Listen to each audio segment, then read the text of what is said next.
Oh, hey, I didn't hear you come in. Welcome to Adam Does Movies Live, the final live stream for 2025. It's a Tuesday. Usually we go live on Wednesday night, but as much as I would have liked to ring in the new year with you, I have a family of my own, and they'd frown upon me being in the bunker doing it with you guys. I want to. It's not my fault. We got to first take a look at the chat and see if the audio is okay. Last time I heard there was audio issues. It was too quiet. You couldn't really hear the rich timbre of my voice. How are we doing this time? Is it too aggressive? Am I peaking too much? I can tweak things a little bit. We want things pristine for 2026. So let's get it locked in, okay?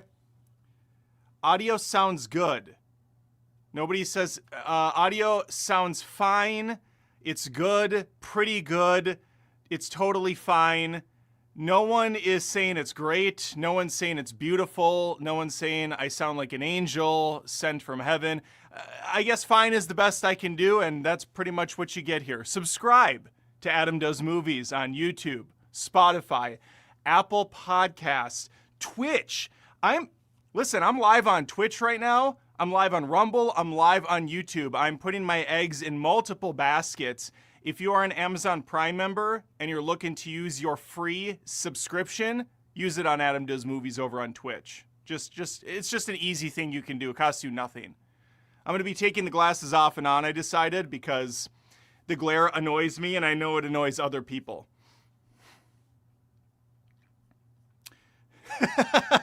Audio is great. You look terrible. Thank you. You know what?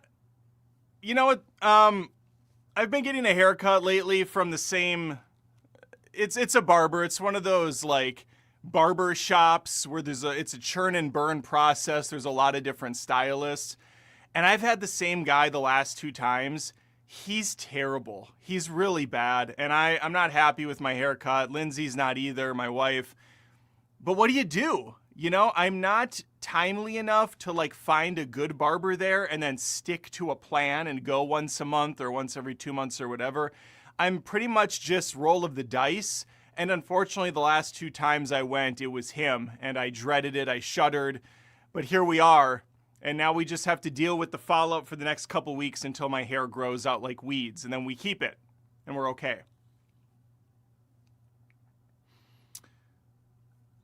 Grow it out. I do grow it out. I do grow it out.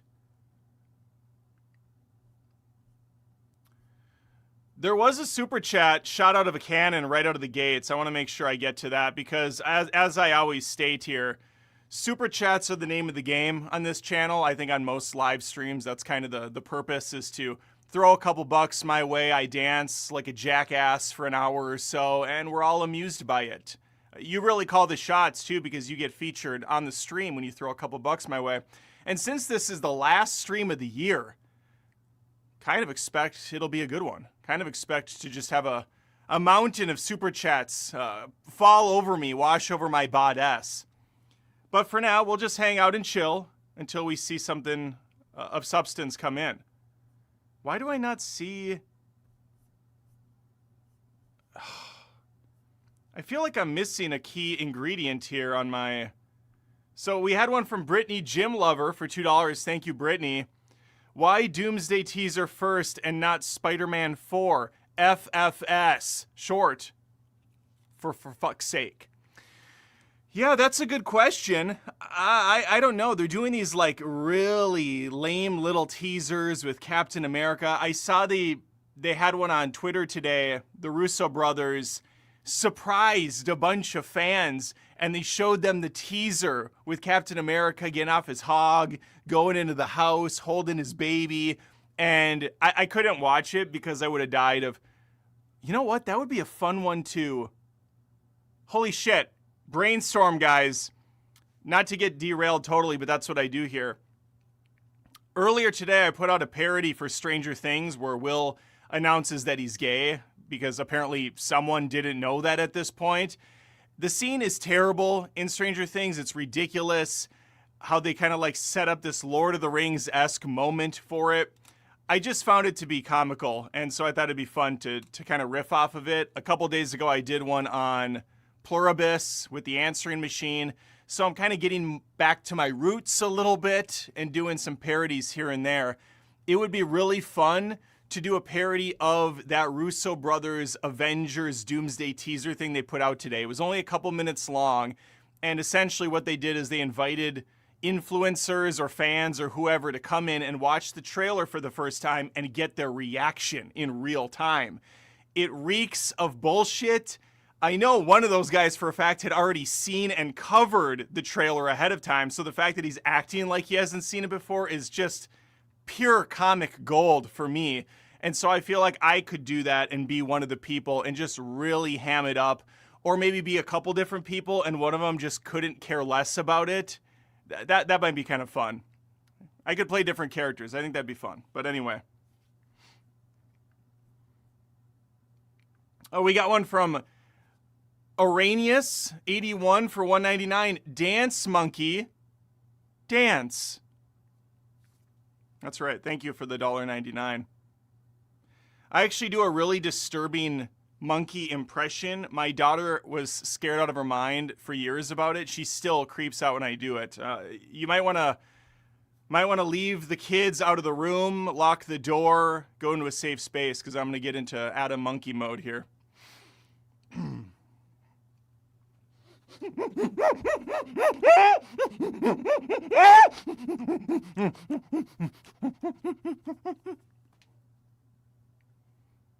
There you go. Sorry that you had to see that. But my kids are traumatized for life because of it. Well, really just my daughter.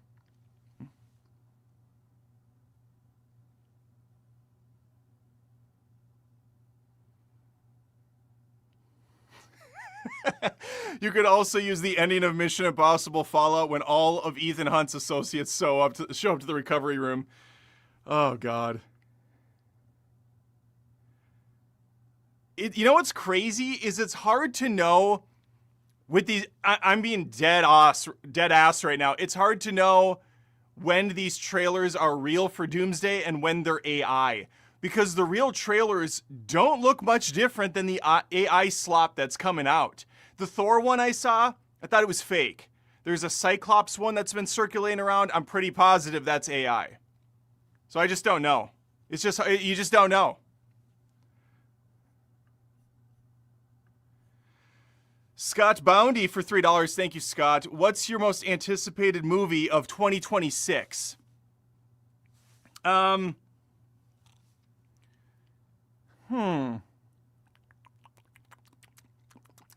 I would say I'm really anticipating something great from the Mario Galaxy movie by Illumination. That's the most depressing thing I've ever said, but I think it'll just be a fun time.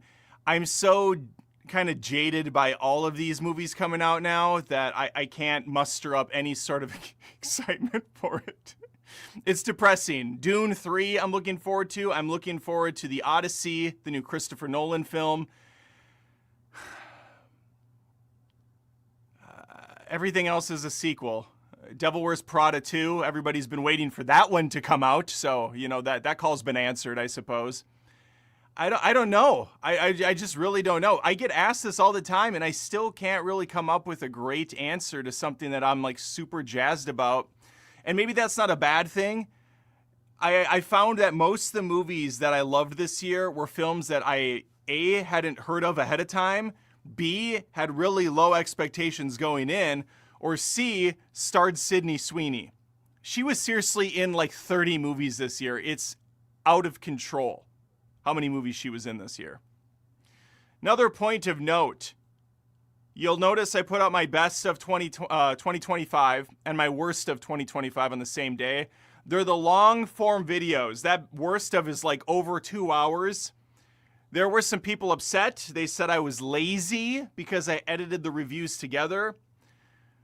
Lazy is one way to look at it. I would say it's just kind of being smart with the content and double dipping on those reviews that didn't get seen by a large amount of my audience. When you have 114,000 subscribers and the video only gets like 8,000 views, that means there's a good chunk of people that didn't watch it. So when I take a lot of time to put a review together, we're talking 5-6 hours sometimes, it would be nice if it got more eyeballs on it. So when I do these like best of the month sort of a thing, it's like a good way for me to get it out there. And I do actually have to edit them down. I get rid of the intro and outros for most of them, pretty much all of them. I film new intros and outros, but nevertheless, I hear you, I see you, and so I am going to also do, I'm also going to do a shortened form of my worst of and best of for this year. They're going to be like 10-minute videos, and it'll be all new content where I reflect back. So you're going to get new material. I think people are mainly hoping I will bash on the bad ones again, and so I am going to do that. I'm going to film that tomorrow. Outside of those 2 videos, which I'll do shortened versions for, because I know some people don't want to listen to a 2-hour podcast, essentially. That's fair. I am also going to do a top 10 most disappointing movies of 2025. I'm going to do a top 10 biggest surprises of 2025, and I already have those lists populated. So I have those numbers. I have those figures for you. I just have to do the work and film them. Outside of those 2 videos, I wanted to put together a best of Adam Does Movies for 2025. I thought that would be fun to look back on the things that were accomplished and look at the highlights, because I want to be positive going into 2026. Everything was positive on the channel. And then after that, I also want to do a look ahead, the goals for 2026. It's always fun to do like a channel update video. I hardly ever do those anymore. Really, I don't think I have done one all year. So that would be the kind of slate of things coming up. A lot of ideas percolating. Okay, let's get back to business.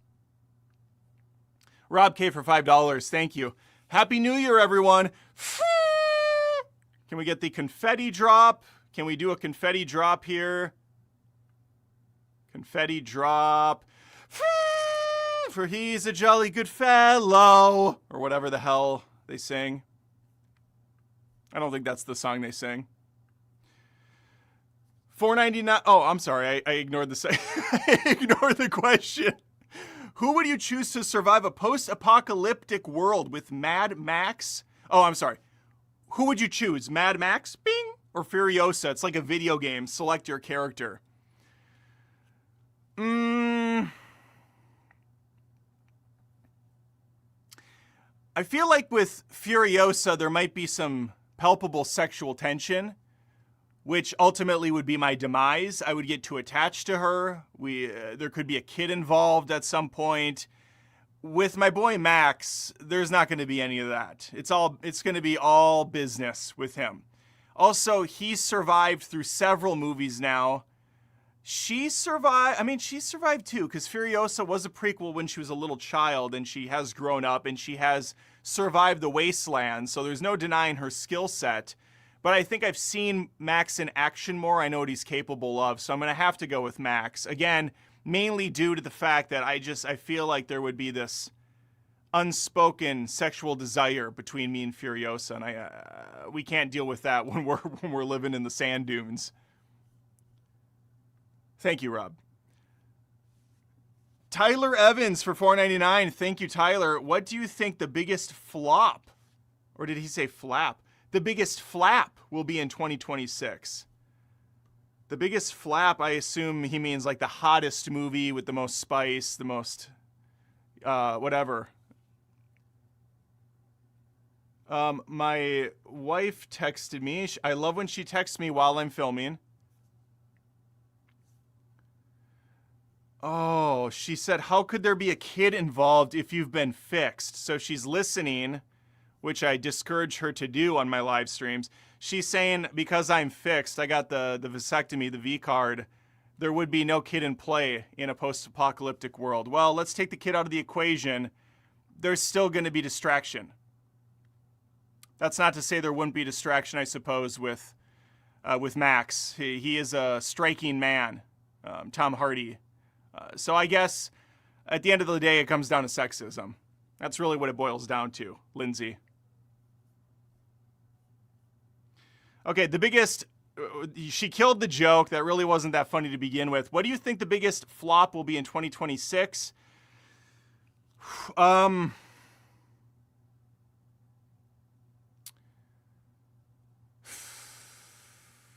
gonna have to look. I'm gonna have to do the reason. I'm gonna have to look. Big movies 2026.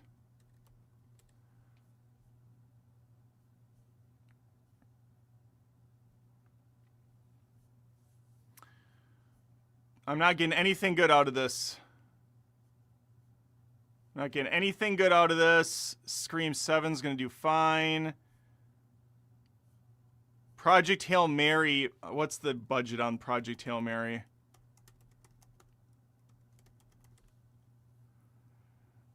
Reported to be around 108 million. Okay, that's not a bad budget. That's fine. Michael's gonna make a kabillion dollars. What's the budget for Mandalorian and Grogu? Probably like $50.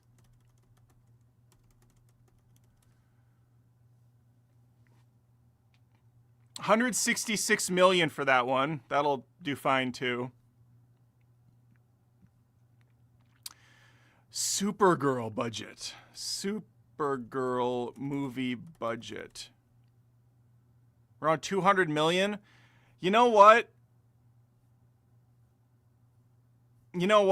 Based on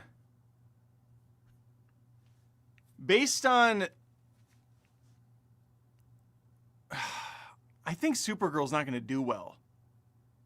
I don't think that one's going to do well. My reaction to that trailer was terrible. Like, I didn't think it looked very good. I don't think Supergirl is near as popular as Superman. And I don't think Superman did, like, crazy numbers at the box office. I think it did fine, but I don't think it did as well as they maybe wanted. I think there is some superhero fatigue. I think female superhero movies don't do as well as male-driven ones. Again, the sexism is apparent, of course. But, obviously you have Captain Marvel, which made a ton of money, and Wonder Woman made a ton of money. But then you look at their sequels, Wonder Woman 84, hard to gauge because it was a COVID release. The Marvels did really badly. And then you, of course, have Elektra and a string of older female superhero films that just did not do very well. I think Supergirl's the one to watch. That's what I think. Biggest surprise of the year movie-wise. Thank you, Sean. Well, I have my list. That would kind of be giving away the game, wouldn't it? But I will do it for you. Let me bring it up. He's calling my bluff because I said I put together the list. Now he doesn't believe me, so he's calling my bluff. My biggest surprise, this isn't numbered yet, but if I'm looking at this list, I would say my biggest surprise is, I'm either going to say Weapons or Eden. Eden technically came out in 2024, but I think that was just for like the, kind of like the awards, the Cannes festivals. It was for the festival tour. I don't think it really released until 2025, so I'm counting it as a 2025 release. I heard ahead of time that the movie was awful, They kind of like secretly released it. They gave it no promotion. It had a bunch of big name stars in it. Sydney Sweeney, Ana de Armas, what's her name? Vanessa Kirby, Jude Law's in it. And so I went in thinking it was going to be just atrocious. And I was shocked when I saw it and thought, this was a damn fun movie. I really enjoyed this. In fact, it probably could have been on my best of 2025, but I wasn't sure if it was technically a 2025 movie. But that one, and Weapons is on there because even though it had a phenomenal trailer, I hated Barbarian, his last movie, so I just assumed it was going to be trash.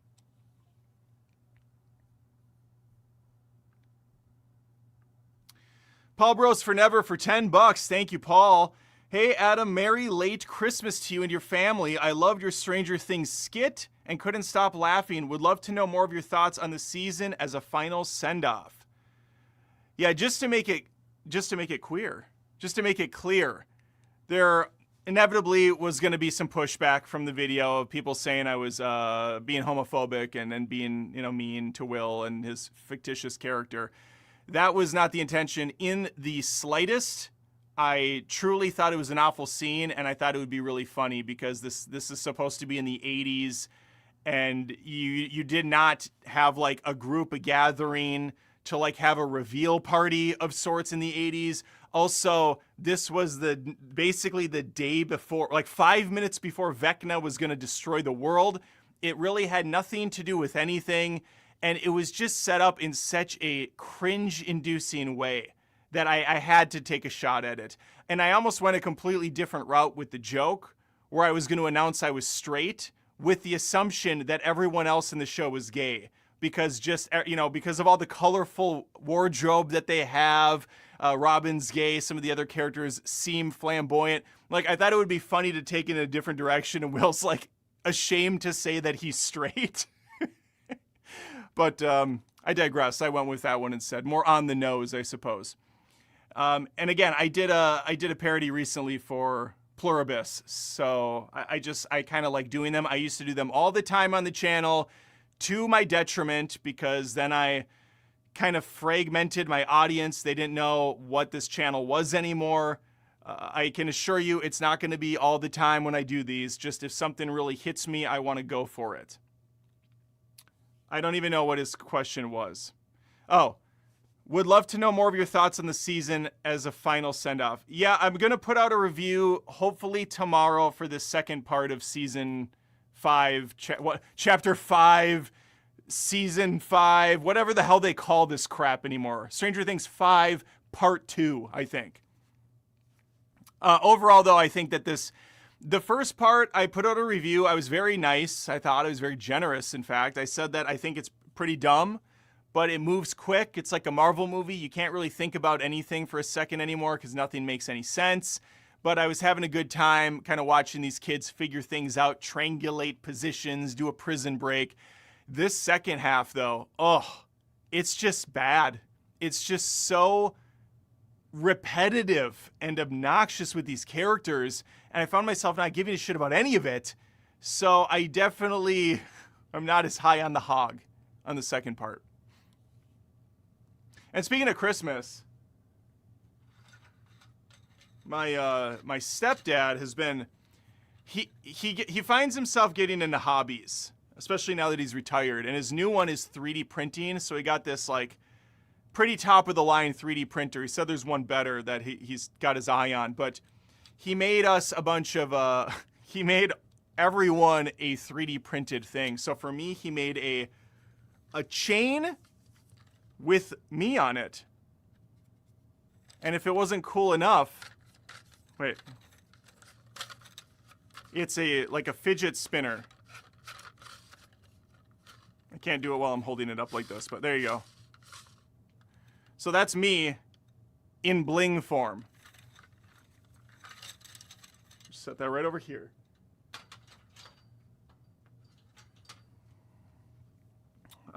Very funny, very fun stuff. I should also note that I have missed out on family Christmas for 3 years now because I was in South Carolina with my family. We moved out there, midlife crisis, of course.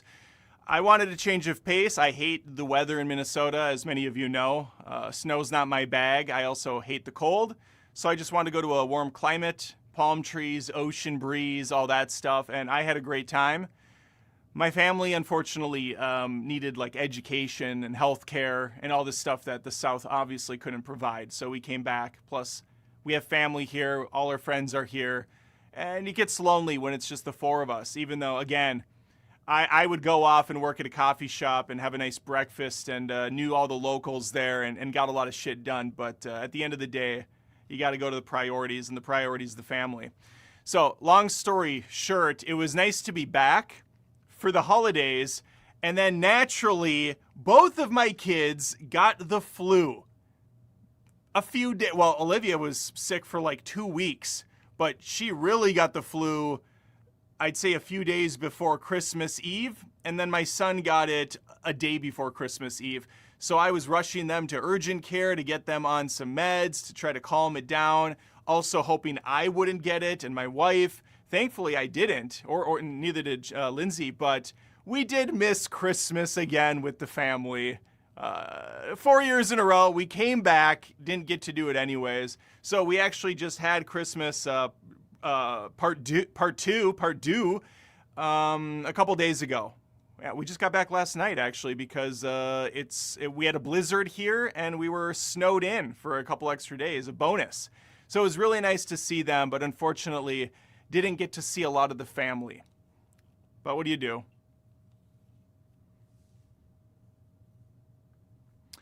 Brittany for $2. Thank you, Brittany. Gym lover. Is birth control too risky? What are your New York plans? This can't be real, right? But she gave money, so my New Year's, my New York, notoriously NYE, as we all know. My New Year's Eve plans. Is birth control too risky? I'm not a doctor, but doctors seem to think it's okay. I think it depends on the person and how badly it affects them from a mood standpoint and physically. I know that my wife had really bad periods back in the day, so she needed birth control, and it was definitely a game changer for her. But there's like a million kinds of it. You know, it's not a one-size-fits-all sort of a thing, kind of like ADD medication or any of that stuff. It's not going to work for everyone, and I would definitely consult a doctor and not like a bro podcaster to figure out the answer to that. New Year's Eve plans, I think both of my kids have friends coming over, so we're just going to chill out here, do some appetizers, maybe try to stay up to watch the ball drop. I don't know. Well, we'll play it by ear.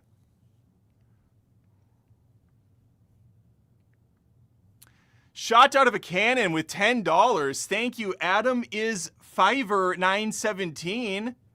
I appreciate so much you doing this new best and worst of the year to make it newer for those of us who have seen the reviews already. Really appreciated, and why I love your channel so much. Thank you. I appreciate you. That's awesome. Yeah, it was kind of crappy of me to do. I realized that afterwards. I was trying to save time.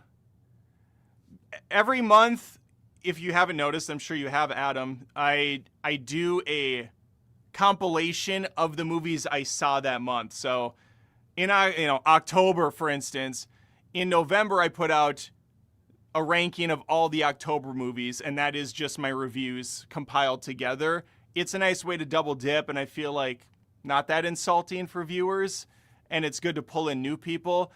But maybe I'll just go back to all fresh content again and just keep them more to like 10 to 15 minutes. It's just, those ones truly are a good chunk of work to do, because not only am I talking about the 10 different movies and editing that all down, but then I find movie clips for all those different movies. It's a project, but yeah.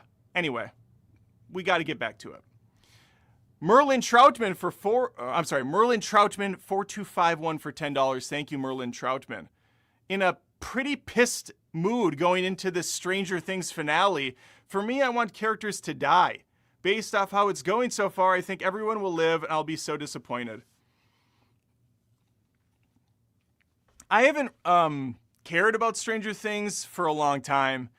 if you're a fan of it, I can totally sympathize, though. There's been plenty of shows where I've been so butthurt and burnt by them. Game of Thrones, I think a lot of us experienced that heartache.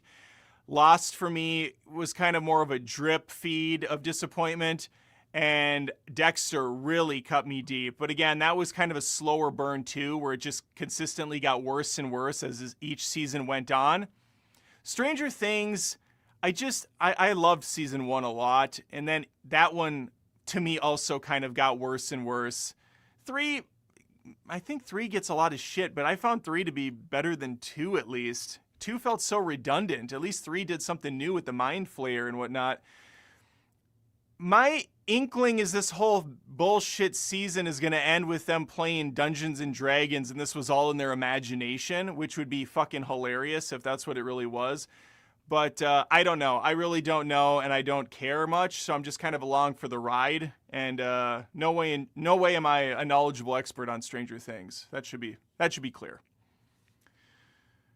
As far as people dying, I wouldn't hold your breath on that one. I think that you may lose a couple C-list characters. Like, they introduce a lot of characters, probably so they can kill a couple. You're probably going to see the redhead get killed off because she barely talks. No one seems to care much about her outside of Robin. So we give Robin some trauma. Maybe they'll kill Dustin or whatever his name is. Is it Dustin, I think? The curly-haired guy who's been in a dark place the whole time. Maybe they'll do some heroic send-off for him, and I think that's probably all you're going to get. They've really been teasing Hopper wanting to self-sacrifice for Elle. That seems too on the nose. And it would honestly be kind of lame if they didn't give them a happy ending since he already lost his daughter.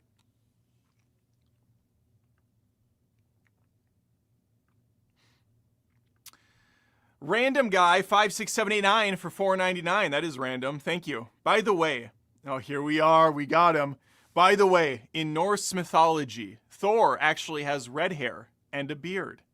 He rides on a flying chariot pulled by 2 magical goats.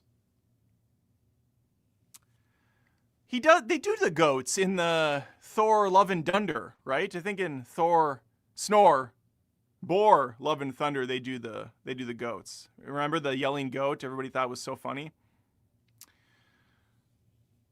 Living Dead Jake 4228 for $2. Thank you. All right, Adam, Leo or Timothée Chalamet for Best Actor?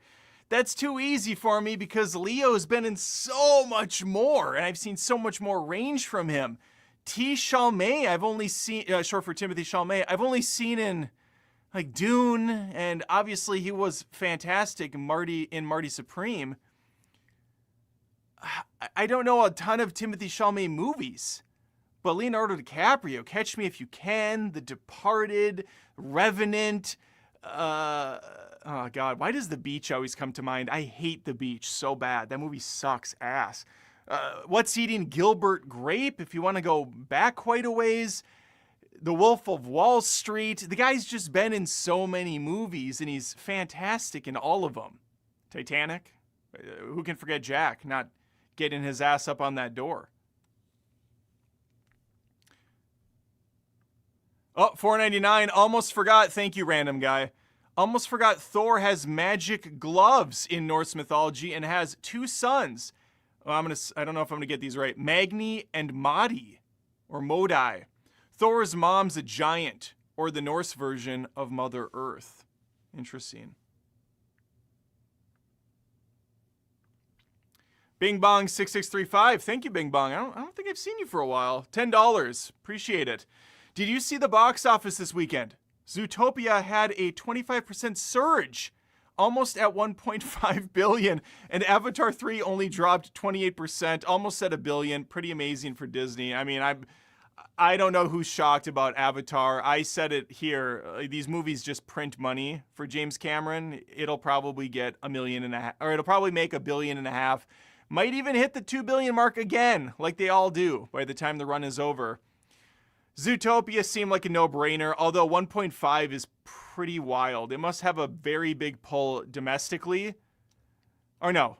globally, it must have a very big pull. Like in China, I'm guessing Zootopia does very well compared to some of the other Disney movies out there. I know Avatar is killing it in Europe and in China.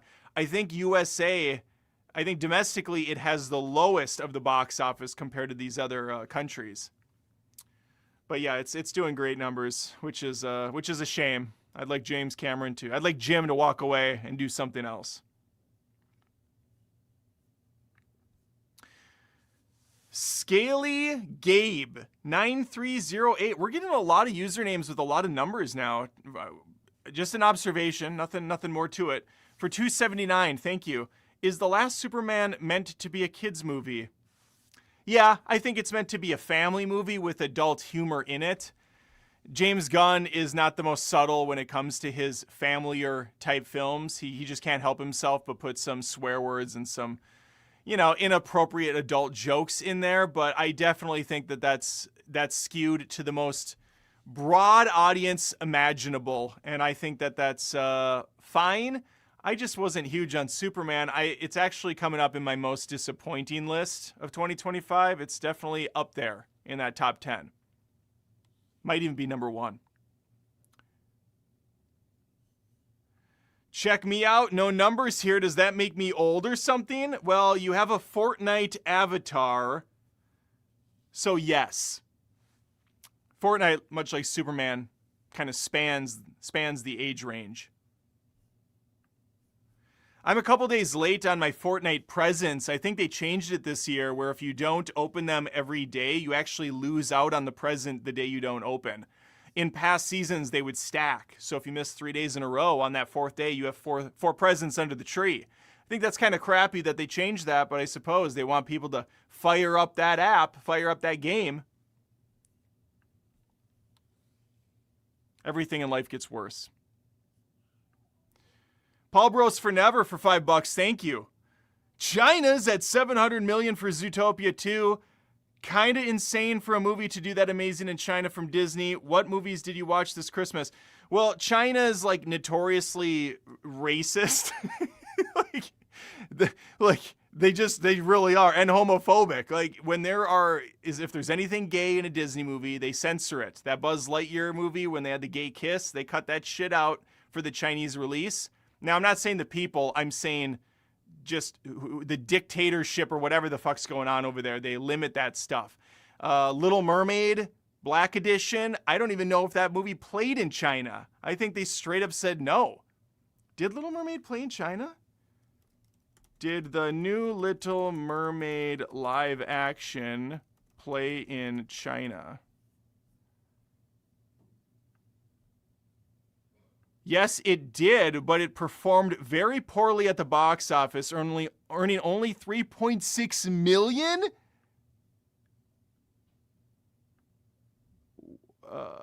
What?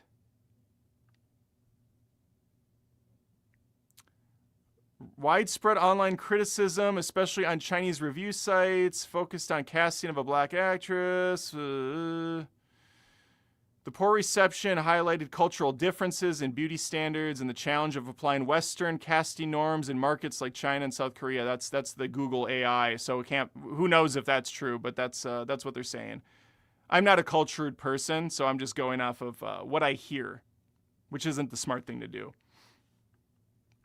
Oh, I'm sorry. What movies did you watch this Christmas? I really didn't.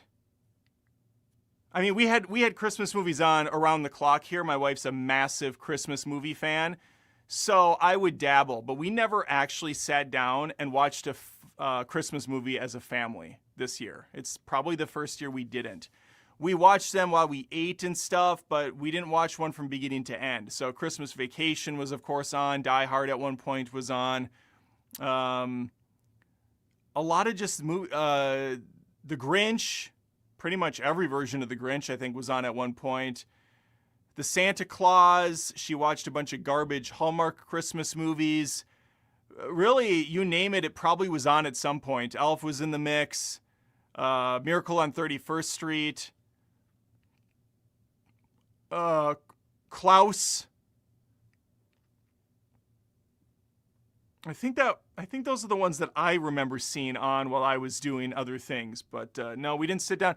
Our family's knee deep in Breaking Bad right now. We are knee deep in meth right now. We're on season 3, episode 11. We just finished the Fly episode. Everything's happening now. All bets are off in the meth community.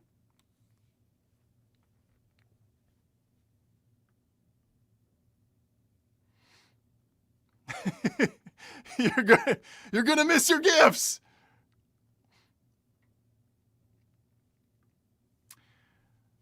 Arrhenius for $4.99. Thank you, Adam. In your infinite wisdom. I haven't done that in a while. It's been like 3 videos. Do you see any future for Star Wars? Can Mando save the SWU, the Star Wars universe, I suppose? No, I don't think Mando's gonna save. I don't think it's gonna save it. Mando and Grogu, whatever the fuck, they're their own thing. I think that movie's gonna perform really well because I do think people love the little Grogu doll, and they're definitely pushing him in the trailers. And the budget is cheap. It's got that Disney Plus budget on it. Looks like a Disney Plus movie. I think that one's gonna perform pretty well. It's definitely not going to like set the world ablaze as far as reigniting Star Wars for sure. Do I think that they can make a comeback? I do think that Star Wars could potentially see a resurgence. It happened with Star Trek when J.J. Abrams took over. Star Trek was kind of like waffling with a bunch of dud movies from the Generations crew. And I think that Star Trek reboot really drove some fresh energy into the property. I mean, it did happen once when Disney took over with Star Wars: The Force Awakens. There's no denying that movie was massive. Like, it performed incredibly well. It brought old and new fans together, and it set the stakes for something new that inevitably would, peter out and piss away, and then all the I told you so's could come out and go, see, it was a Mary Sue all along. I knew. I told you this movie was trash. Fair. Gloat if you want. I had hope, false hope, that they could take a new hope, really, that they could take the movie or the franchise, I guess, in an interesting direction. But instead, they just did a slow motion space chase for 2 hours and pissed me off. And the whole thing is a joke. But that doesn't mean with some fresh talent, with some new visionaries, we can get something cool in Star Wars and bring it back home. I don't know if we will, though.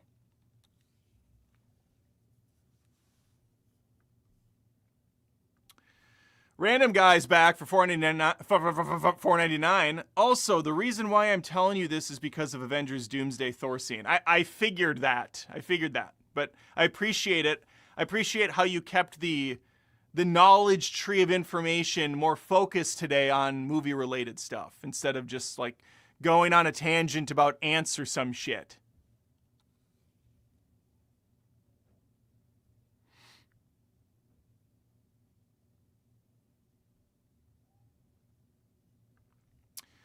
Brittany Gym Lover's back for $2. Thank you. Are you a fan of Family Guy, Futurama, and American Dad? Yes, and yes. Although I will say, American Dad has lost me. American Dad I thought was freaking great, and it really started to peak there around season 5, I would say. 5, 6, 7, 8, 9. Those are all gold standards. These last couple seasons, they've gotten so fucking far out there. It's just not funny anymore either. With the focus on Steve not Steve, I love Steve. With the focus on, oh God, what's his name? The burnout dude with the hat. The daughter's boyfriend. I don't know. There's just so many weird focused episodes on characters I don't give a shit about, and the storylines are just way too out there and not funny anymore. So I'm pretty bummed out by American Dad. I kind of gave up on it. Family Guy I dabble in. I'm not like religiously watching it, but I found it's now my ritual at night. Since we've watched Everybody Loves Raymond at night to go to sleep like 30 times over, we're now going to Family Guy and watching new seasons that I haven't seen before. And they're at least entertaining enough. There's enough jokes still sprinkled around that I think land to make it worth a watch. I watched one of the new Futurama Hulu seasons. I can't say I was too impressed with that, but I do love Futurama. That initial run was gold.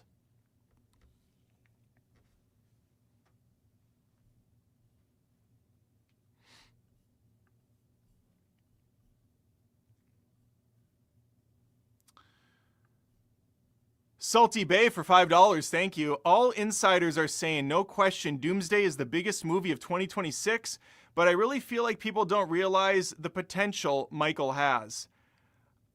I think Michael is going to be... God. So Avatar came out, so we don't have to worry about Avatar 4. I think Michael is going to be the highest grossing movie of 2026. You can take that to the bank. The blood bank. I think Doomsday is going to do huge numbers as well. But Michael Jackson's just so freaking universal. I mean, everybody knows the dude. Doomsday, I think that there's people that are a little burnt out. I do think that there's going to be general audience that doesn't go to that film. I don't know if it's the same sort of event movie that the past Avengers flicks were, but again, the name is enough to get people out. And as we've seen with Avatar, event movies sell tickets. And so if people feel like they're missing out on something by not going and being part of the global phenomenon, they're going to go spend the money to see it. It's all about marketing. And I'm assuming, based on these teasers already coming out, that we're going to see a whole lot of marketing for this film before it releases and hype build up.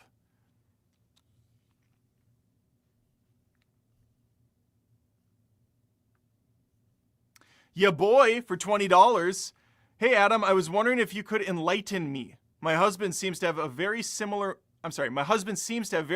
movie taste to yours, and also doesn't like romances nearly as much as other movies. Is there a reason guys seem to not like romances?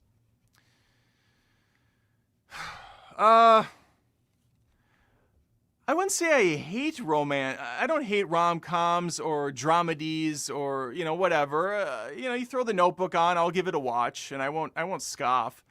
I saw The Materialist this year. That was a romance that I thought worked really well. It's just not a genre that I move toward. I'm more of a comedy action guy. I think the problem with romance films is they're very formulaic. And yes, you can say the same about any genre, but with an action movie, there's explosions, there's gunfighting, there's a lot of creativity that I feel like kind of elevates it more than you get with your traditional romantic flick, where the guy falls in love with the girl, or vice versa. You get to the midway point, there's some sort of a dispute, there's a miscommunication, they fall out, they go on hard times for about 20 minutes. The best friend convinces them to give it one more shot, or, fate gets in the way again, and then they're back together. They just seem to be so stale by design.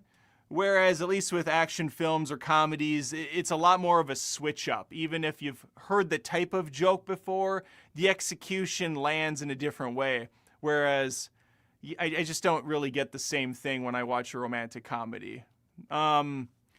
That said, I also really liked The Roses this year, which was a remake of War of the Roses, which was also a great film.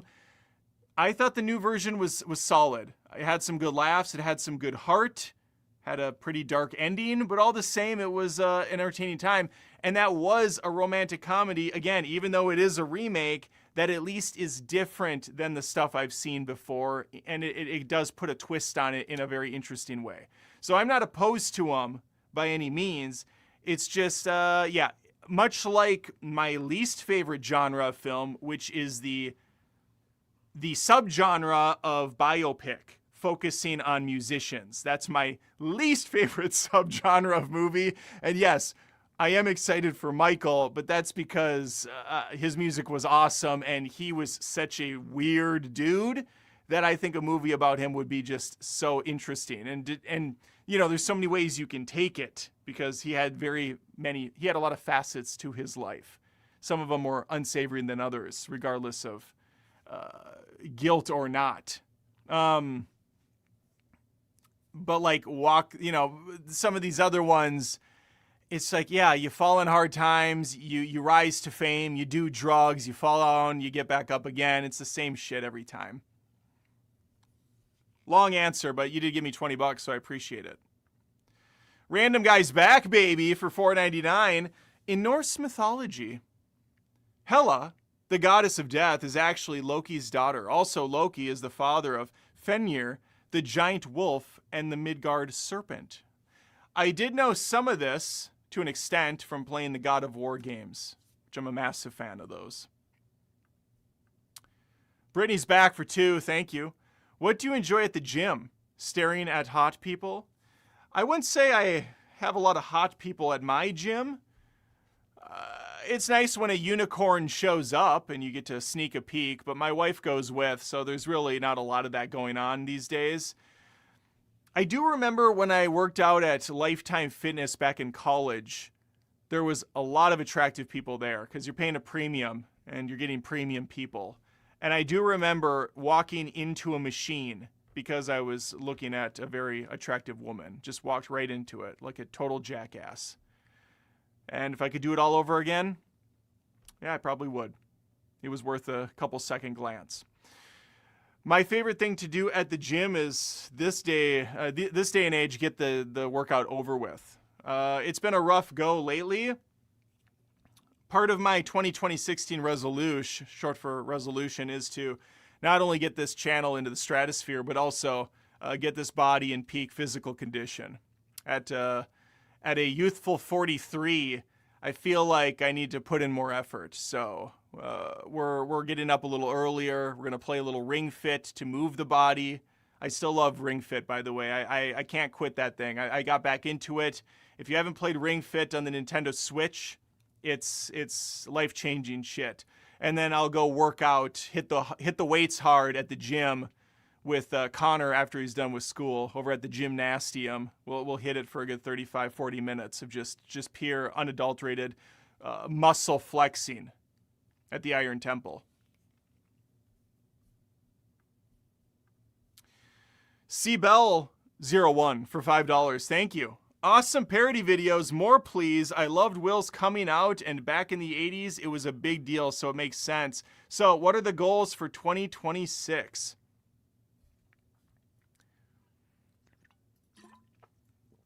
The goals are TBD.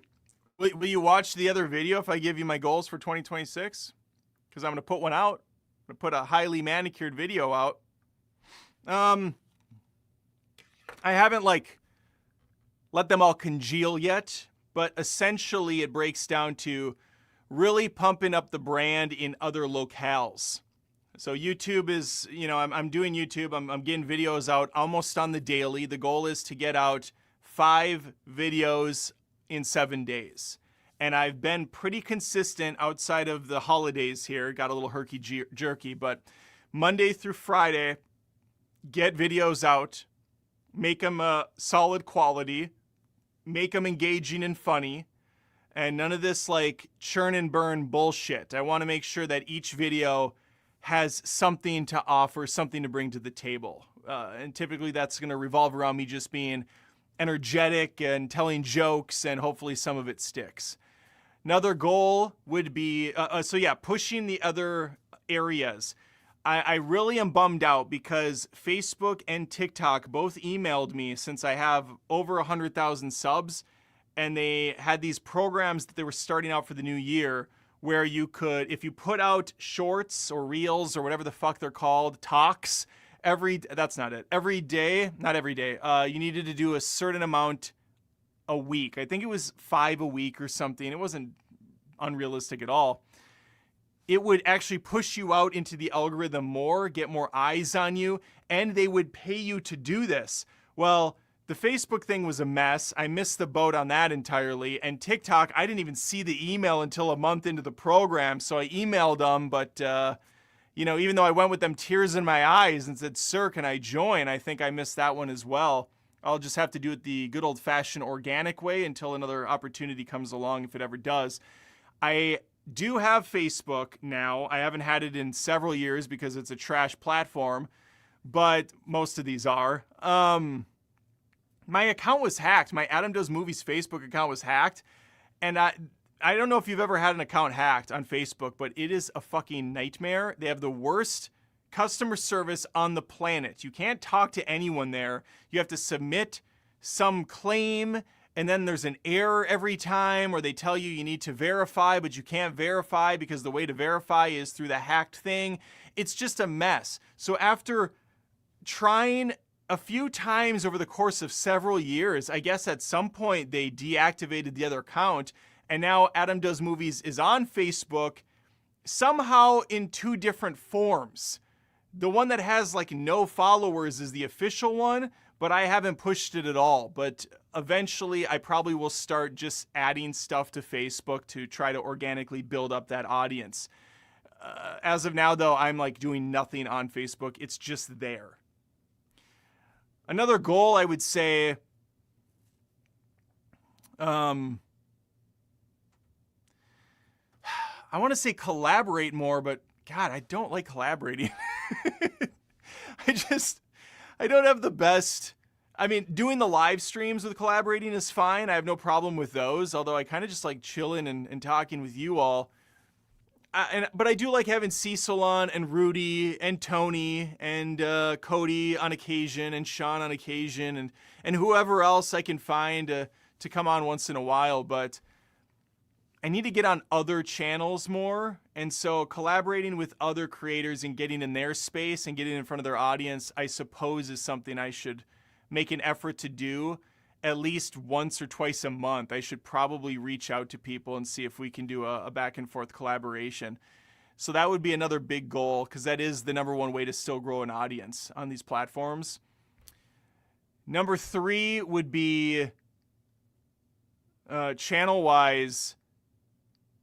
I have the second channel I set up, Adam Does Films, where I put out short videos, although I haven't really put anything out there in a couple months. I was going hot and heavy over the summer, and it turns out I'm not as motivated in the winter to go outside and film anything. And I just don't have a lot of people around me to do videos with, but I should probably try to get a couple more videos there. And I really need to think about maybe making 2026 the year where I do something a little bigger in the film space.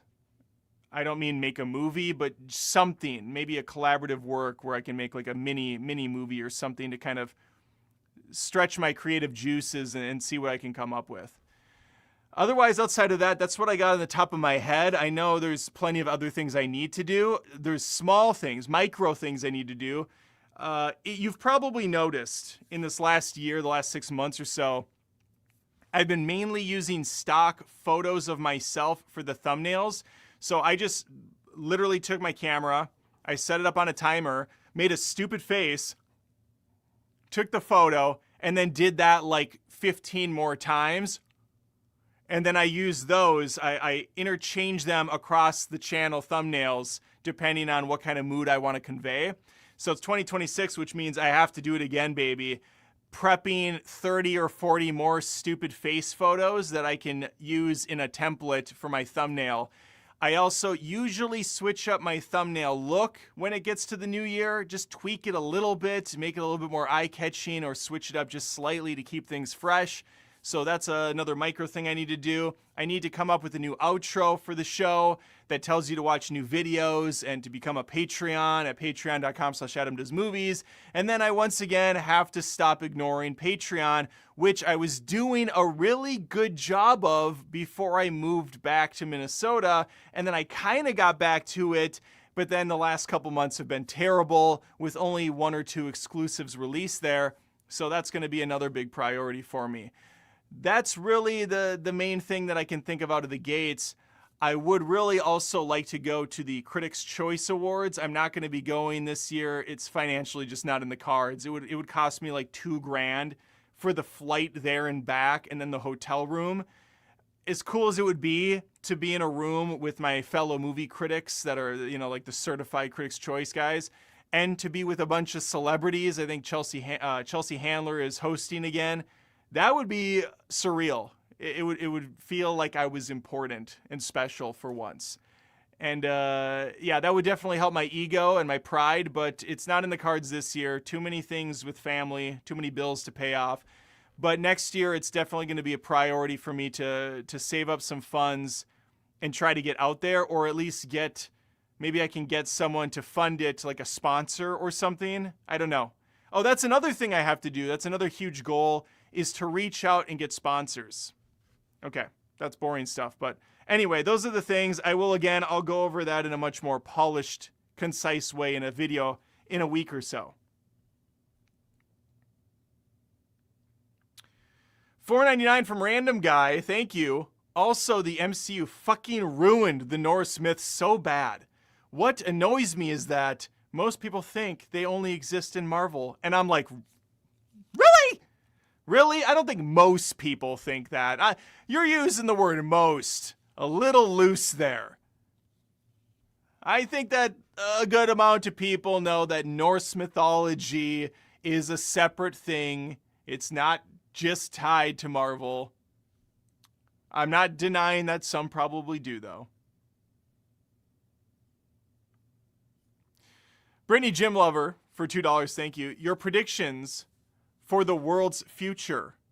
AI. Wars. We're getting heavy here. Getting really heavy here. Well, we saw what Skynet did. It's already happened. It's already happened. We're just catching up. I gotta tell you, I fucking hate AI. I really hate it. And the new generation really loves it. And so it's the future, and you gotta just use it. I mean, I like it as a tool. I love it as a tool. I use it at work to help extend a background or to crop out an image, and then I can manipulate it in a different way, or, just things in my day job. So there's no denying it has its place, but I get bummed when I see these AI videos just do insane numbers, and it's basically just ripping off other things.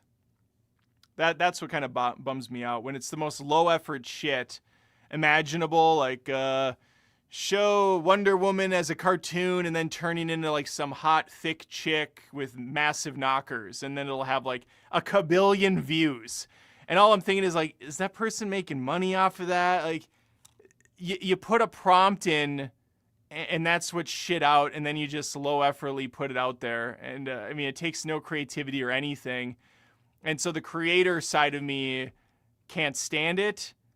But there's no denying how amazing of a technology it is. And we certainly don't want to stunt that growth. We certainly don't want to, not encourage the continuation, because there's a lot of great things that can come from AI too, especially in the medical field. And I do think there's going to be some amazing breakthroughs across the board because of it, as long as we can keep it contained. Which that's a story for much smarter people. And that movie maybe has played out a few times in sci-fi films. We're actively maybe heading there. If there is an AI war, we've already lost. I've seen The Matrix. Thank you very much.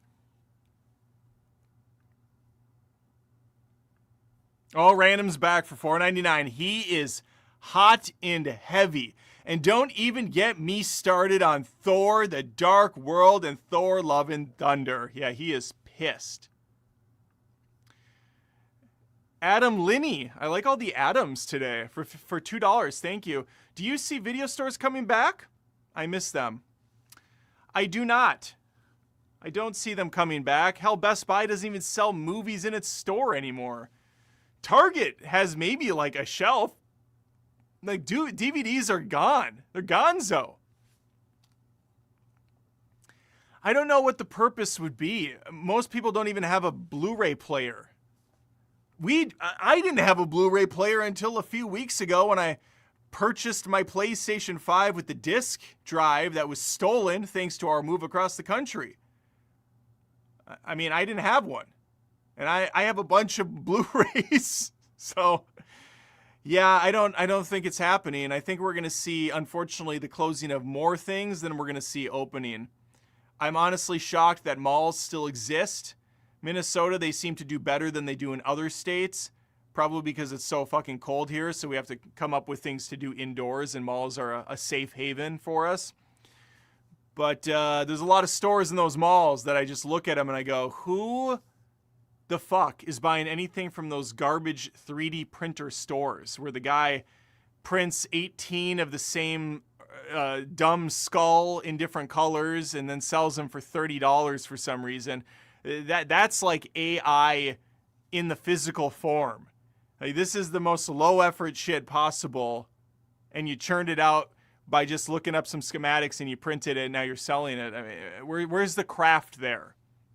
At least if it's printed and it's painted, or you know, you're making tweaks and you have a vision, then that's something. But some of these stores that are in the malls, it's like, how in the hell are you a thing? It's wild.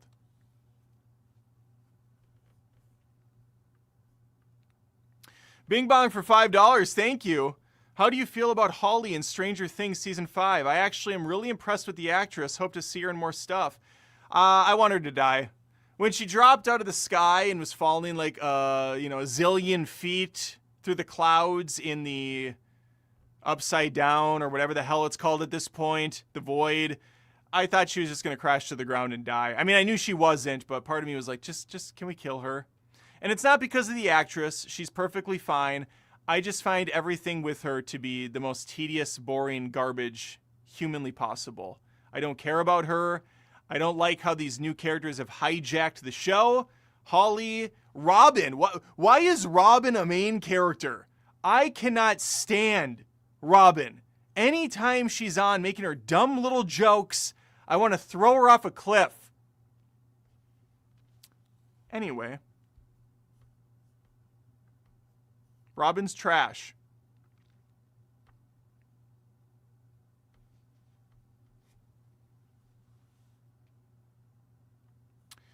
Have you seen Stranger Things Season 5 Rotten Tomatoes? No, I have not. What is it at? You know, the Rotten Tomatoes on TV shows are wild. As you know. Some of you know. I am Rotten Tomatoes certified. Yeah, I convinced them to be certified somehow. So I can leave professional critics' scores, a rotten or a fresh. For some fucking reason, shows like Pluribus, Welcome to Derry, Stranger Things already have review scores. And I say already because Pluribus had review scores after 2 episodes, and so did it. The entire season reviewed. How? Who got access to the entire season that early? I don't think anyone did, but somehow they're able to rate the entire show a fresh or a rotten. I think that's bullshit, because so many shows start out with a couple really solid episodes and then completely drop the ball halfway through and maybe spit out a decent ending. Alien Earth is a great example. It had at least the potential of a cool show after the first episode, but my God, did that get to just crap town quickly. So I don't know how it works, but I think there's some shenanigans at play. And I'm not a conspiracy theorist, but something's afoot.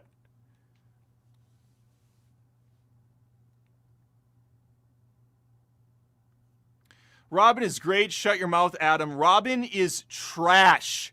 I can't stand Robin. Rockin' Robin. Give me a break.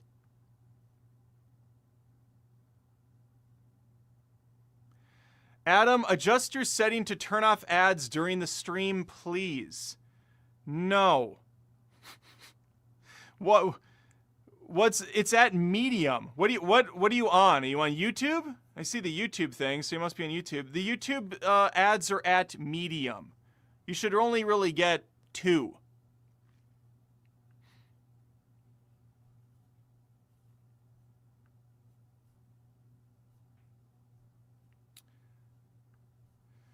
Brittany, for $2, your most played yearly songs and death row meal.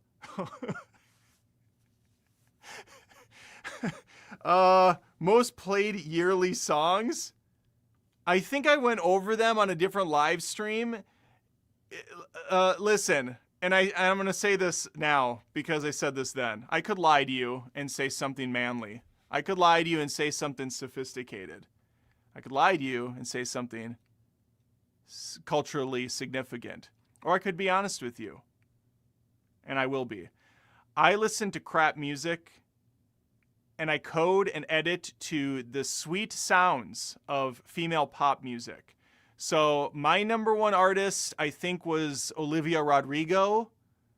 Possibly my girl Sabrina Carpenter. They were up there for sure.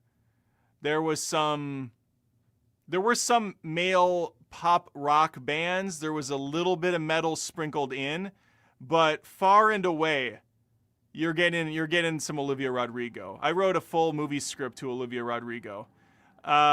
This year so far, if we were to do the yearly wrap up of 2026, Tate McRae is going to be my number one.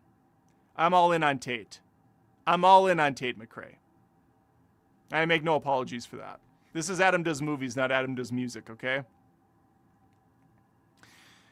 You had a two-parter. Death Row Meal. Oh, thumbs up from me. Thumbs up from me.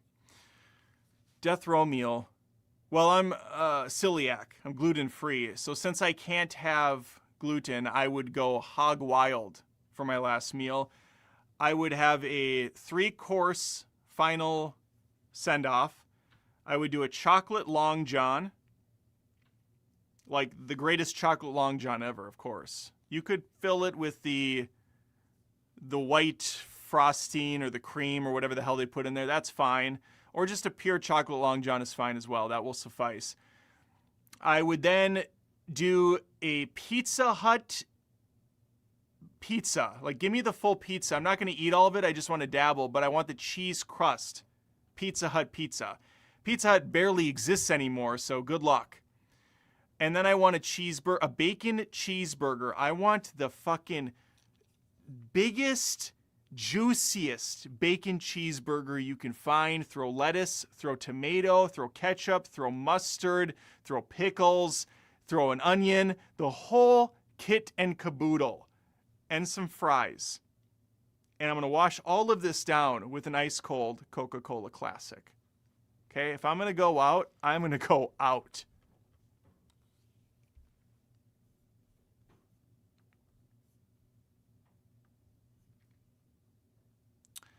What the fuck is a Long John? Are you serious? Is this a Midwestern thing? It's a chocolate donut, long in shape. A little ovalesque. It's basically a rectangle with rounded corners. And it's delicious.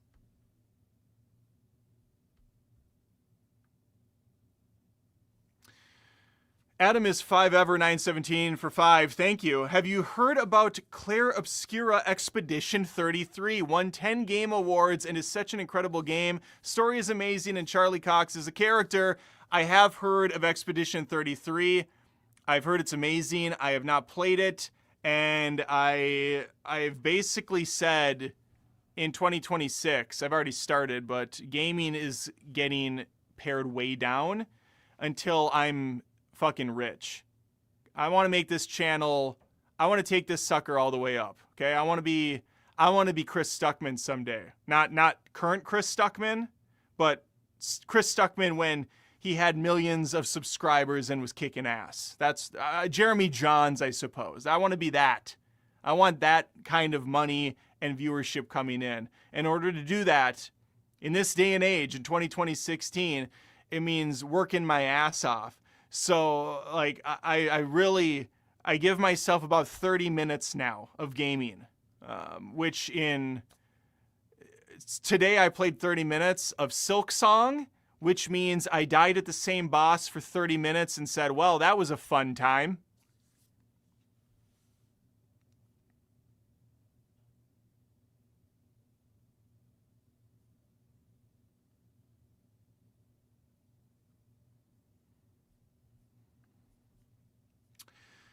And folks, we are at an hour and 14, well over the hour that I at least want to hit. I'll stick around a little long. I'll give it a couple more minutes. If some super chats come in, it obviously keeps me going longer. But otherwise, like I said, we're working around the clock here now, so time is money, sort of a thing. Oh, I got Michael the Movie Man for $4.99. Michael, how's it going, sir? Can't wait to see Robert Downey Jr. come on screen next year and tell the Avengers, this is your Doomsday. I hate you 3000. That's good.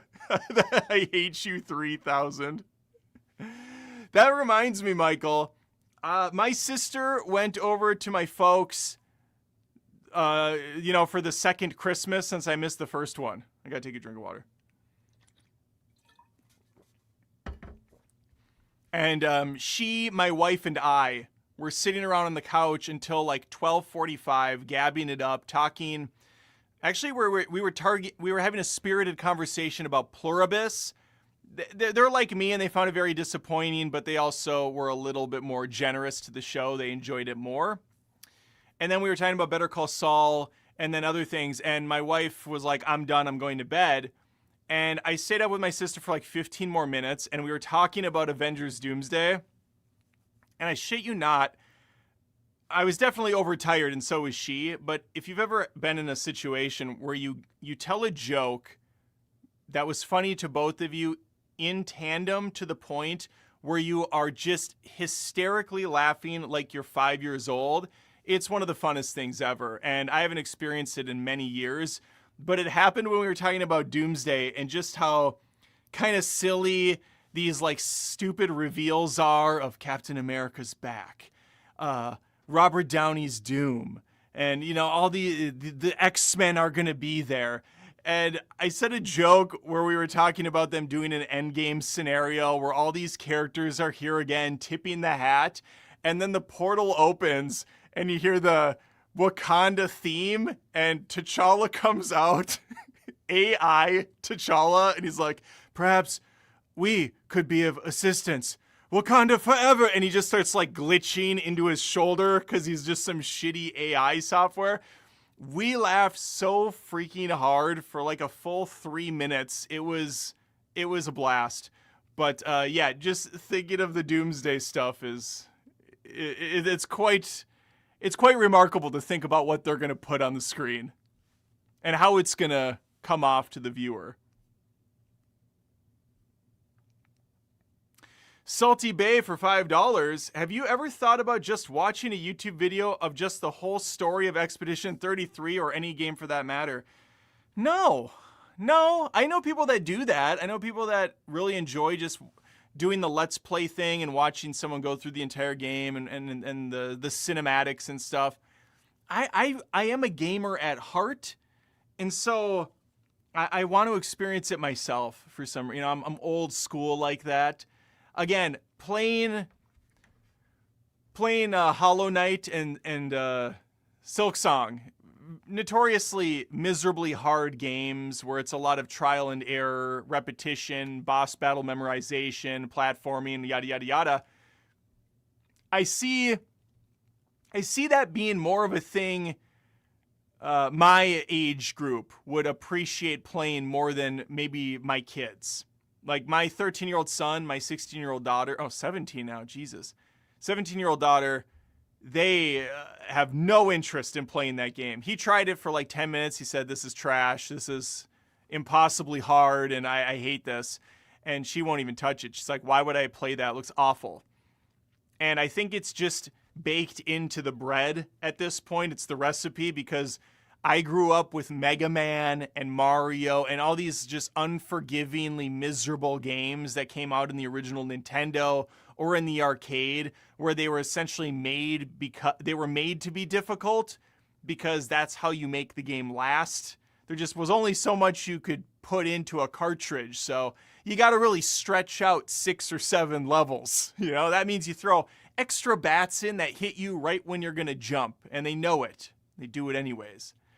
All that said, I would love to get Expedition 33 at some point and play through it. Just because I'm going to spend less time playing games doesn't mean I don't have any time.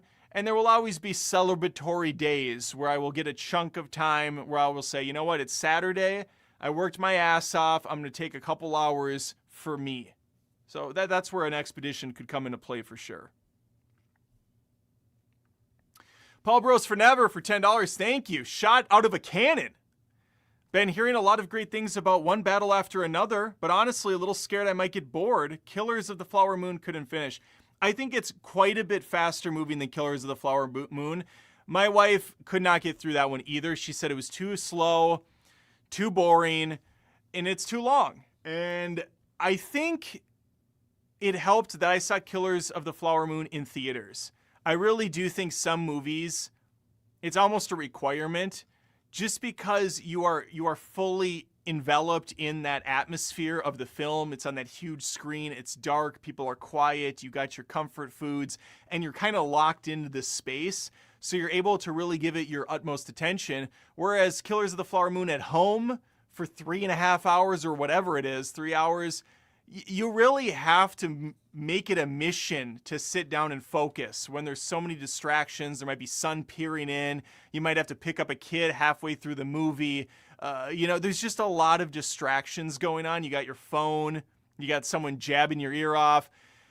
It's just different. So I totally get not being able to maybe watch that one and appreciate it fully. I loved it. But again, if I watched it at home on Netflix, that would probably be a different thing. I mean, The Irishman took me 2 or 3 nights to finish, and that was a good movie. It's just a long movie. I think you'd like One Battle After Another a lot more. It is way faster paced, and there's a lot of quirky characters. It's not taking itself seriously at all. There's, of course, the people are like, oh, it's a propaganda movie that's like pro-Antifa and anti the right and blah, blah, blah. And those people are dumb. They really are. I don't know what else to say. They watched a different movie than I did because it is not pro-Antifa. Those guys are painted as idiots. If there's a political message, it's that it's never going to end. There's always going to be wars. There's always going to be a military-industrial complex. There's always going to be people that think they're fighting for justice, but are just as fucked up and as broken as the system they're rallying against. And honestly, I don't think I could have said it much more concise than that. Great film, though. Very funny characters, some good drama, some good heart, and just overall, it was a very fun, interesting experience. We got a $5 from your boy again. Would you recommend Begonia? Been hearing good things, but some of my friends were saying that it's kind of messed up to like that movie. Kind of messed up. Okay, I don't think it's really messed up to like any movie. There's maybe a line somewhere, but no, I thought Begonia was fantastic. It was on my best of the year list.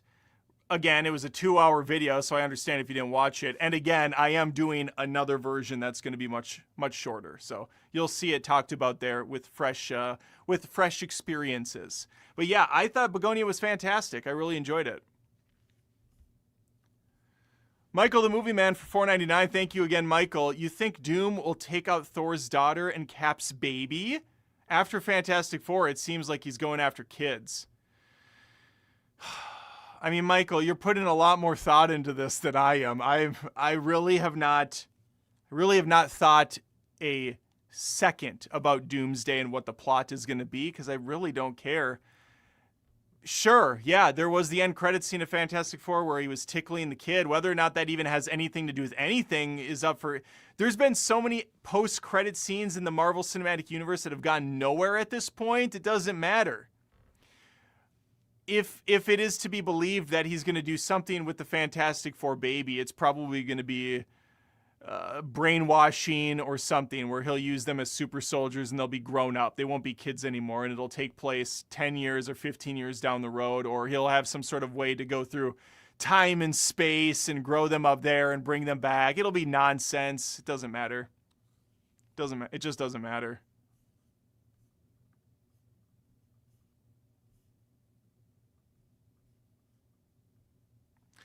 I think I hit all the super chats. Oh my God, again, my computer's at 3%.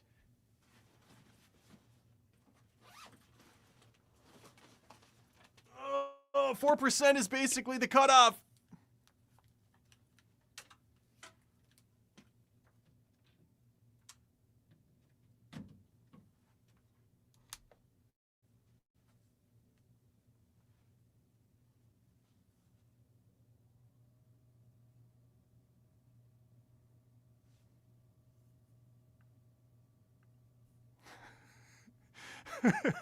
Okay.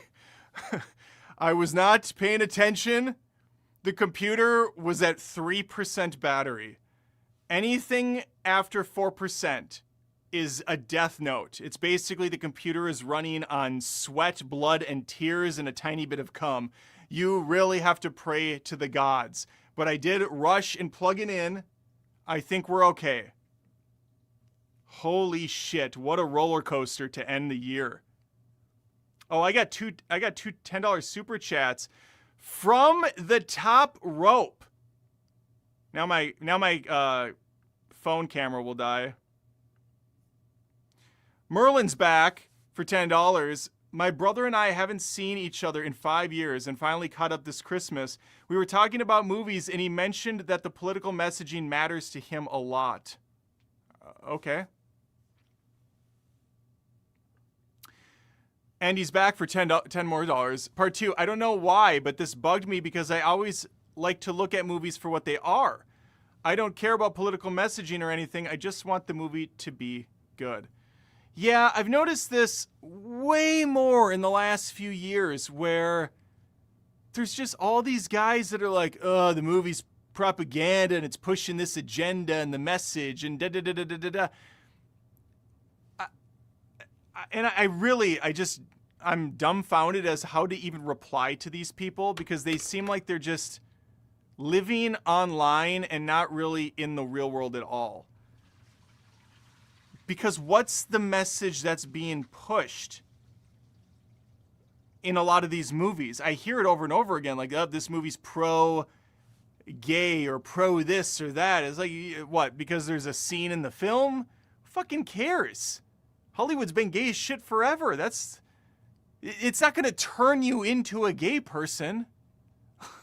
Like, I never understand that. There's been so many movies that are pro-religion too, but I don't watch those movies and go, oh no, I'm a Catholic now, or I'm now Protestant, or I'm into Muslims. Like, it's a movie.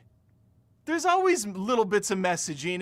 It's going from the author's standpoint or the writer. They're putting some of themselves into it, or they do want to get a message out there that appeals to them, or maybe that they think will just be interesting to tell.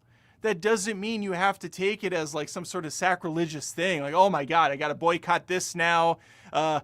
John Wick's using guns to kill people. That means this film is pro-guns. I need to ban it. It's silly. Obviously, there's some movies that are going to be heavily skewed to a message, and that will be the purpose of the film. And it's fair if you go like, yeah, that doesn't appeal to me because, this movie's all about why polluting the earth is great. And that just feels kind of gross to me. And I don't want to watch a movie that's all about that. I don't know if that movie exists even. But, you get what I'm saying. I don't think I need to spell it out any further. What's more annoying to me, though, is when they just have it completely wrong to begin with. Like with One Battle After Another, I still get messages once in a while like, oh, this guy's part of the problem. He doesn't realize that he's being suckered into this belief system or whatever. It's like, you're an idiot. You didn't even watch the movie, or you wouldn't be saying that. Or if you did watch the movie and you still had that takeaway, I don't know what to tell you, dude. You might be dumb. We got Random Guy for $4.99. Also, in Norse mythology, none of the gods are actually immortal. They maintain their youth, vanity, etc. by eating the goddess Idun's golden apples. Idun's? Eating the goddess Idun's golden apples. That sounds like a euphemism. And now this is the only way I can achieve climax. Bing!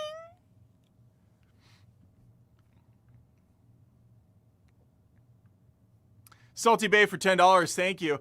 I do want to say I appreciate you aren't letting the minority discourage your Stranger Things parody. Like you said, some people just want to make it political. Yeah, and the thing, it does get a little annoying when they're like, oh, you're being homophobic or whatever, you're anti this or that. It's like, I'm actually a very progressive person. I don't give a fuck about your sexual preference or orientation or any of that. Like, I'll be dead in 40, 50 years and none of this will matter anyways. Like, let me live my life, you live your life. I wish more people could just be like kind of chill all around. Like, if you think that person's going to hell because of your belief, let them go to hell. Let them go to hell. I mean, that's on them, right? So, I just don't, I don't know what to say.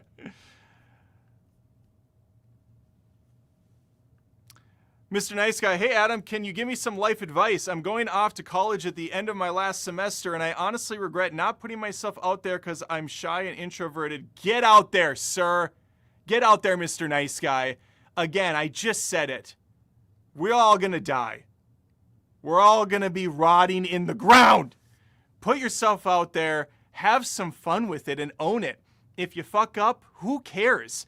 Most of these people you'll never see again in your life, and if you do, if they're like bothered with you saying something stupid or acting a certain way, then that's on them. Again, like, there are so many opportunities when I look back, I go, God, why was I so much of a little bitch that I couldn't speak up? Or why was I such a coward that I didn't just, go out there and have fun? I'm trying to do that more, and that's a great thing that you point out, because that's another resolution for me as well. I get nervous going into public spaces too. I do get nervous, like trying to perform even for these live streams. Believe it or not, I still get some nerves just going in front of a camera. There's nobody here. It's just me talking into the void, but just with the knowledge that a good 1,000 or a couple thousand people will eventually see this live stream, and they will see me screw up a bunch, slur words, stumble over words, maybe say something that's inappropriate or in their mind controversial, or I don't know. It's just, life's too short to get caught up in any of it. Again, the Stranger Things parody I put out earlier today, obviously there was a part of me that thought this might blow up in my face. I might lose a bunch of subscribers because they think I'm being mean or something, but I thought it was really funny. And I like to do things outside of the box once in a while and have fun on the show, and not just do kind of the stand-up routine where I'm talking about movies. Sometimes I want to inject a little bit of my my humor into something a little different. And so I did, and I don't have any regrets about that. And I'm going to do that more. Alrighty. David, for $4.99, thank you. The best Adam Sandler movie is Airheads, 1994. Just a straight-up, matter-of-fact statement. David put himself out there, and I respect him for it. He's wrong. He's dead wrong. He's hiding behind a machine, so I can't tell him to his face. But David, the best Adam Sandler movie is and always will be Happy Gilmore. Insanely quotable. Hilarious slapstick. Funny take on golf. I mean, so many amazing characters. Now, I'm not going to argue you that Airheads is a good movie. It is a great movie with a wonderful cast there as well. I believe Kramer's in that film. You got Michael Richards in there crawling around in the vents. I believe Chris Farley is a cameo in that film as one of the security guards or a police officer of sorts. It's just a great time. So yeah, there's no denying Airheads is great. But Adam Sandler's best, that's a little dicey. Also, maybe a disservice to Sandler since he's not necessarily the main character. He's part of a trio. He's part of a band. Whereas in Happy Gilmore, he is carrying the film. Adam is Fiverr for $5. Thank you. Did you ever want to take down a review like when you did I Am Racist or Sound of Freedom and people were upset because of it? Oh, Am I Racist?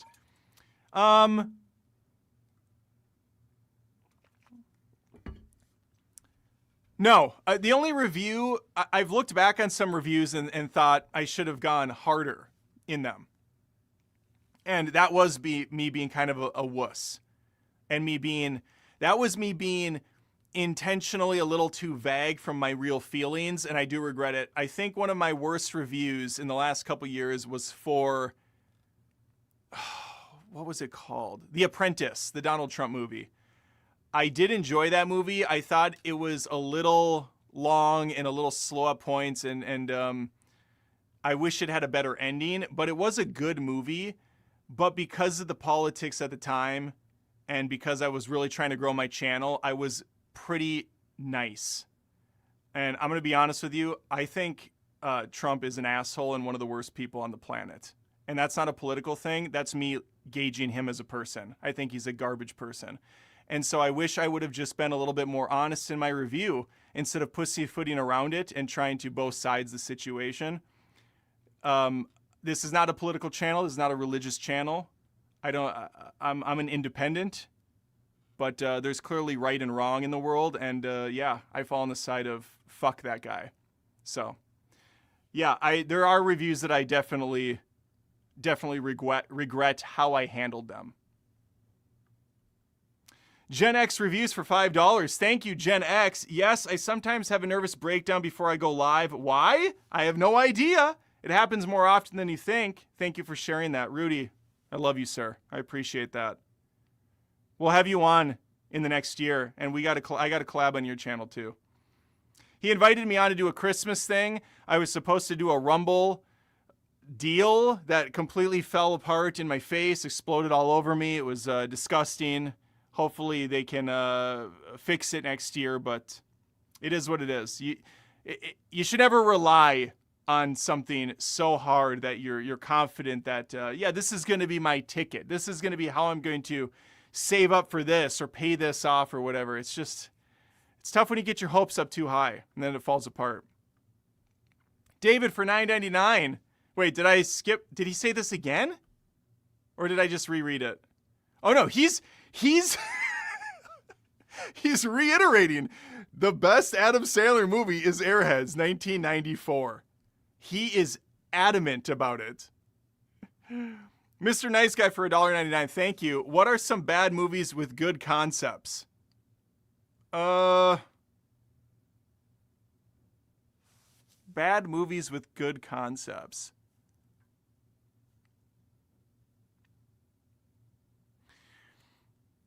Oh, God. I don't know if it's even a good concept, but Battlefield Earth is laughably terrible. I mean, it's like truly awful. But I feel like there was a good concept there somewhere where an alien race takes over the planet.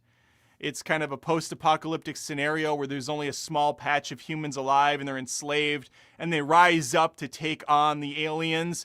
But man, is it handled horribly. I think there's something there, though. Maybe the book was better by L. Ron Hubbard, the Scientology guy. Paul Bros for Never for $5. Thank you. I still have never seen so much hate for a reviewer as you got for Sound of Freedom. Still insane to me people were so hard on you for that film.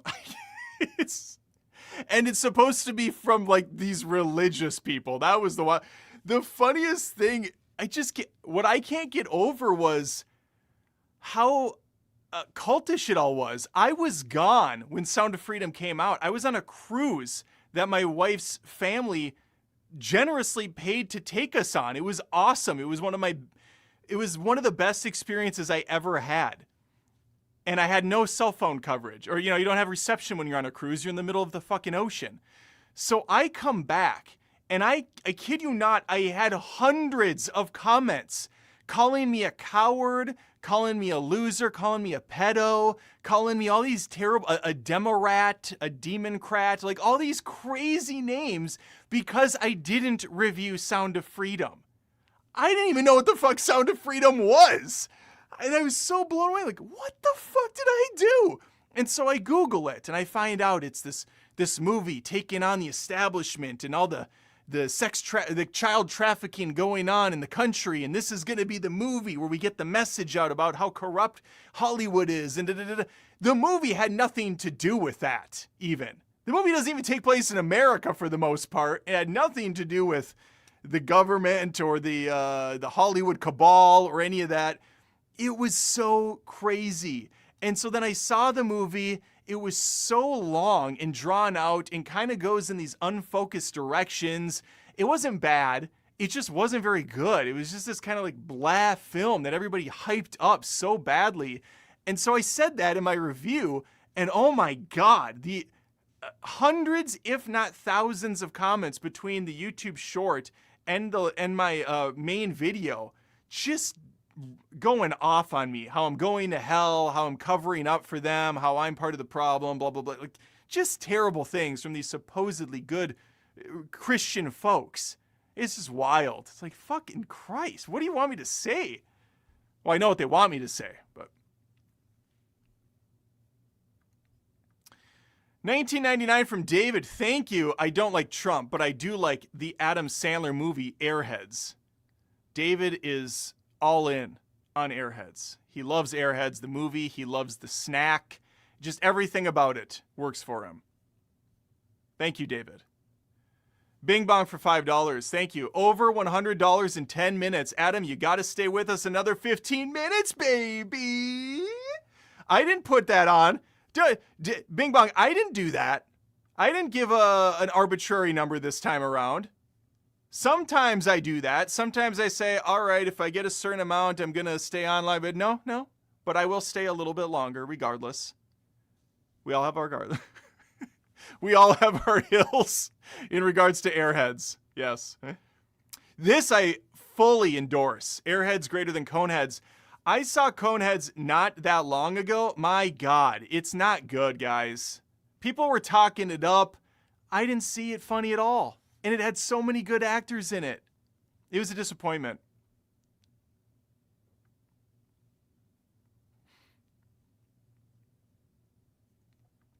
"2025 was honestly a pretty solid year for cinema. My favorites were probably Sinners, One Battle After Another, and Chainsaw Man Res-Arc.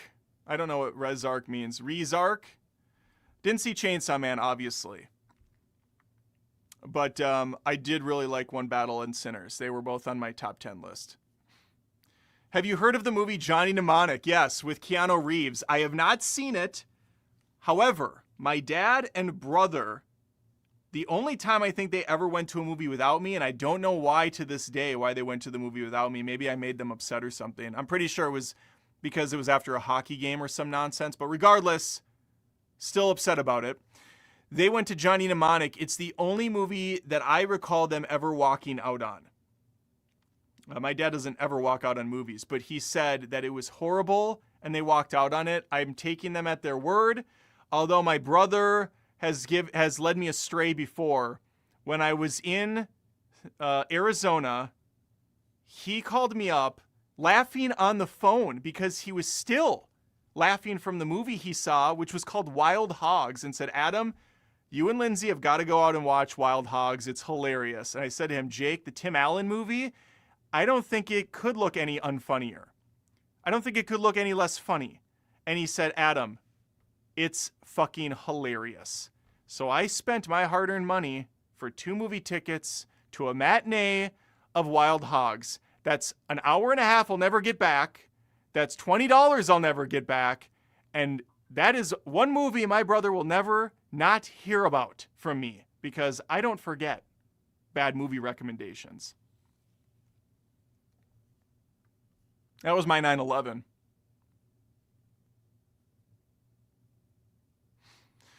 Your boy for $5. So you're telling me you didn't ever want to delete your review of Sound of Freedom with what I just heard? No. I have never wanted to delete a review because of what people have said about my review.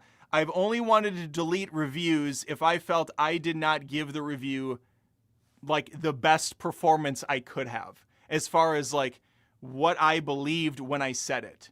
And that's only happened 2 or 3 times in the last like 11 or 12 years of doing this.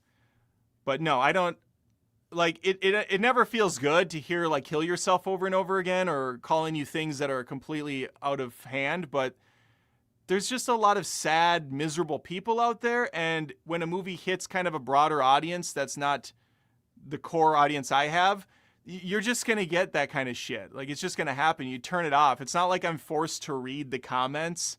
It's not like, scrolling like, I can just walk away. It's that easy. Actually, worse than Sound of Freedom was the Godzilla folks that were sending me literal photos of their shit in toilets. I was Instagrammed, I was TikToked, I was all of the apps. Some unhinged person was sending me their own feces from a toilet saying that this is how I review movies or something to that effect. They did some pretty crazy stuff. There are actually, for Godzilla -1, there are dedicated message boards on Reddit and stuff where it'll be just, or I know on Twitter, there were like full hundreds of comments dedicated to just how much I suck. I didn't obviously read past a couple of them because why would I do that to myself? But there's some sort of a level of kind of like, you know, I felt a little proud even that I was able to even be in the conversation, even if it was negative. It was nice to be noticed. Again, life's way too short to be hung up on it. $9.99 from David. Is he off of Sandler's Airheads? We'll find out. Happy Gilmore is a good movie. The Godfather is a good movie. I think I know where this is going. Fight Club is a good movie. But Adam Sandler's Airheads, 1994, is a masterpiece. What's with the shtick of putting the 1994? But I also love the like Adam Sandler's Airheads instead of just a different Airheads movie. This is not like John Wick Presents Ballerina or from the world of John Wick Ballerina. It's just Airheads. There's no Adam Sandler's Airheads. Also, Happy Gilmore is a great movie. The Godfather is a great movie, and Fight Club is a goddamn perfect movie. $5. Thank you for Suckamitu. Suckamitu 7346, not to be confused with Suckamitu 7345. I have to admit, not looking forward to how much excessive promotion we will have with the Doomsday. 20 trailers before a movie is way too much. Yeah, that's what you're going to get, baby. You're going to be getting Doomsday up the ass. This is an event. Buckle up. David for $9.99. Is this the same guy that does the random fun facts, random fun fact guy, and he's turned to Airheads? If I can get one person on this chat to watch Adam Sandler's masterpiece, Airheads, 1994, then I will have succeeded in my goal. Is this Adam Sandler under the guise of David M? Thank you, David. Moisture criticize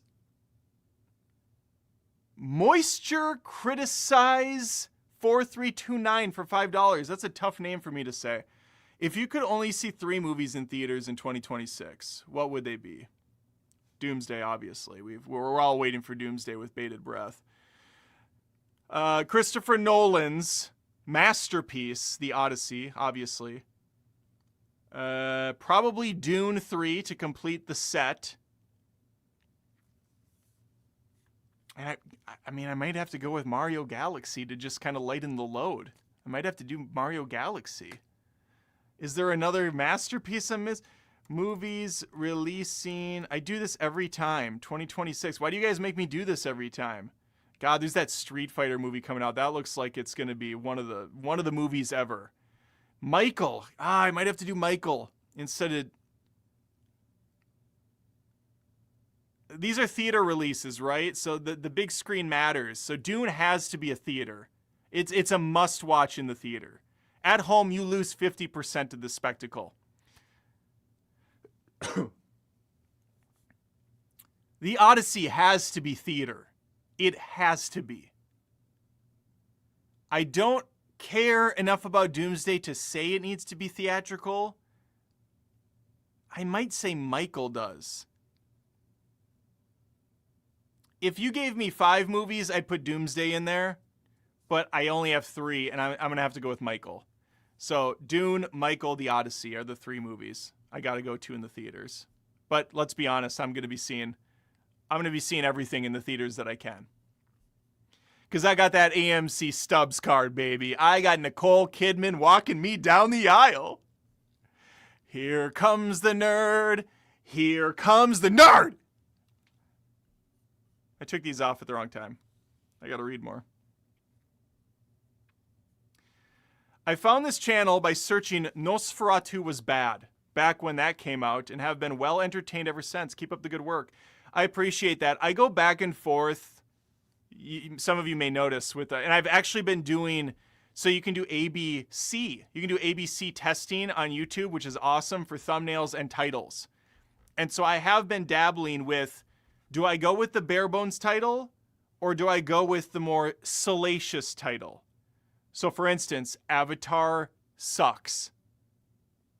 It's very on the nose. Someone who's searching Avatar sucks is probably going to find my video right away. As opposed to Avatar movie review.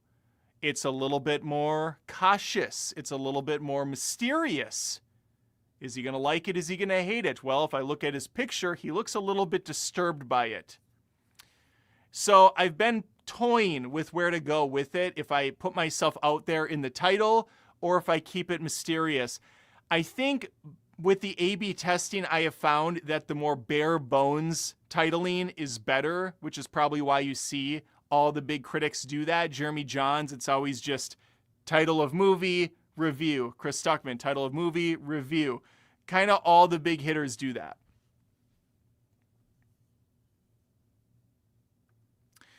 Flanker Miss 6262, $5. Do you think, thank you. Do you ever think there will be a year in the future that you will be better movie-wise?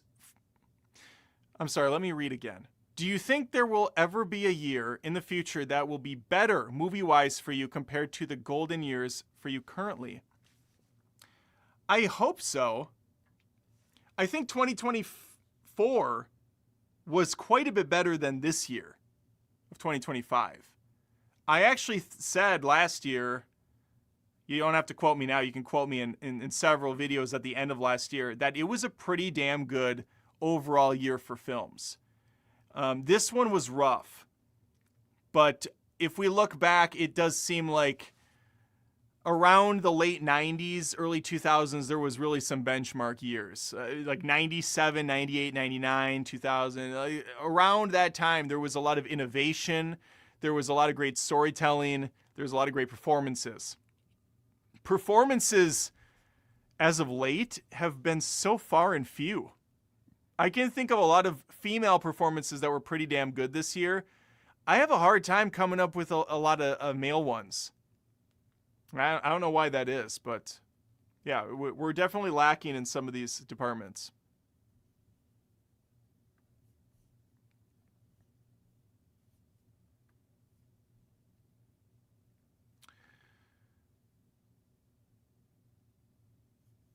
People, 2019 was a great year, is what I'm hearing from this gentleman. Goated Emerald.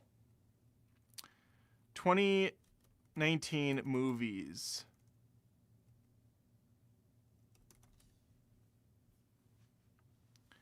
What did we have?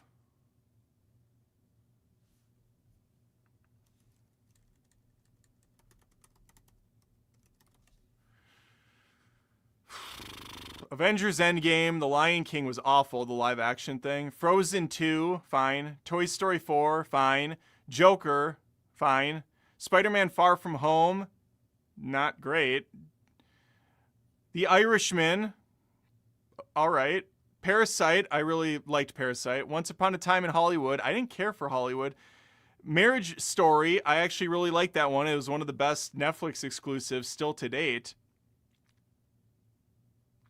Captain Marvel, very mid. Captain Midville. Star Wars The Rise of Skywalker. Come on now. Live action Aladdin. Come on now. Little Women, didn't see it. Ford v Ferrari, very good. Knives Out, very good. John Wick Chapter 3, Parabellum, solid. It Chapter 2, all right. How to Train Your Dragon, The Hidden World, pretty good. Midsummer, solid. I'm not seeing this like amazing year in 2019. It's possible this isn't giving me all the greats though, but overall I'm thinking that based on those it's okay.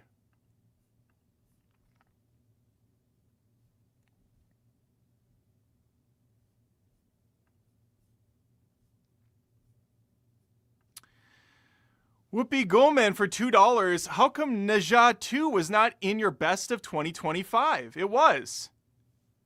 It was in my best of 2025. I think it was number 10 or number 9. Again, though, I'm doing a new version of it that's going to be much quicker, so I'll be able to...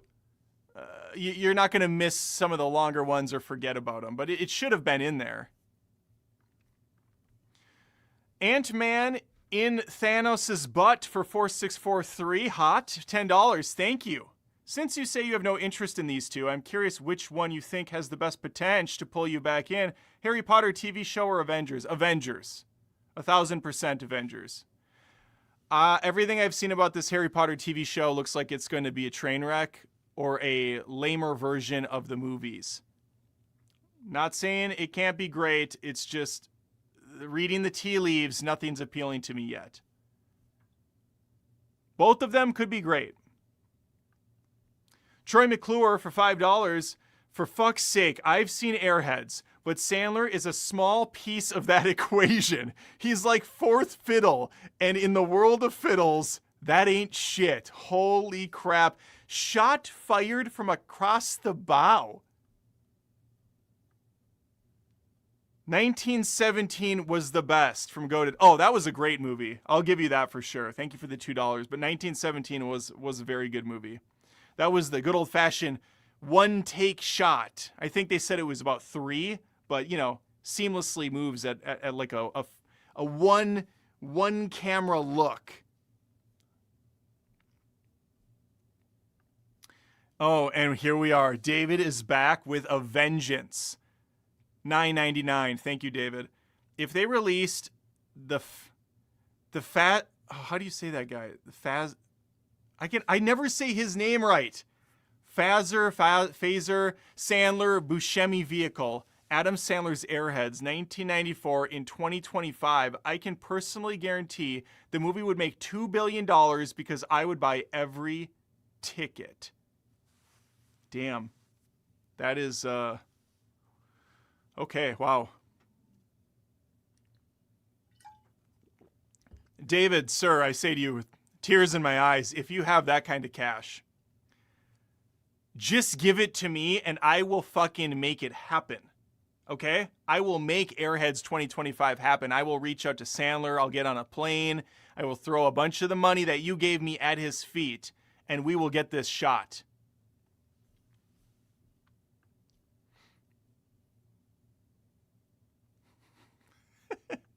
I am Brendan Fraser, so I can afford 1 billion tickets. There's just a lot of layers to David right now. There's a lot of twists and turns.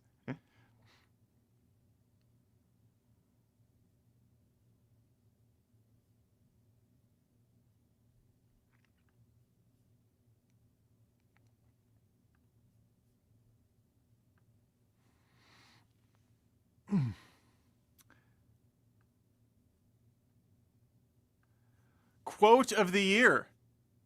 Y'all need a pilot. You quoted it wrong. You said y'all want a pilot. Y'all need a pilot. And yes, that is... It's crazy to think that that movie came out this year. Flight Risk, directed by Mel Gibson, starring Mark Wahlberg. That movie feels like it was so long ago. Although, even putting together my little... best and worst of movie montage of the different reviews I did, it was pretty surreal just going back to my last set. That was far more echoey, by the way. Far more echoey in my last place that I lived in South Carolina. That was kind of odd to watch. It was a little tear trickled down my penis. Maybe that wasn't a tear. I don't know what was going on, but that was very different experience for me. And it's crazy. Just crazy what a year can bring. What a year a difference can be. The Chad, hello from Rumble. Found a stream live. I think he means finally found a stream live. Well, hello. Hello. La la la. Oh, someone tell me what this is from then. Hello! La la la. I just did that, but I did it again. We can also do it in Spanish. Hola!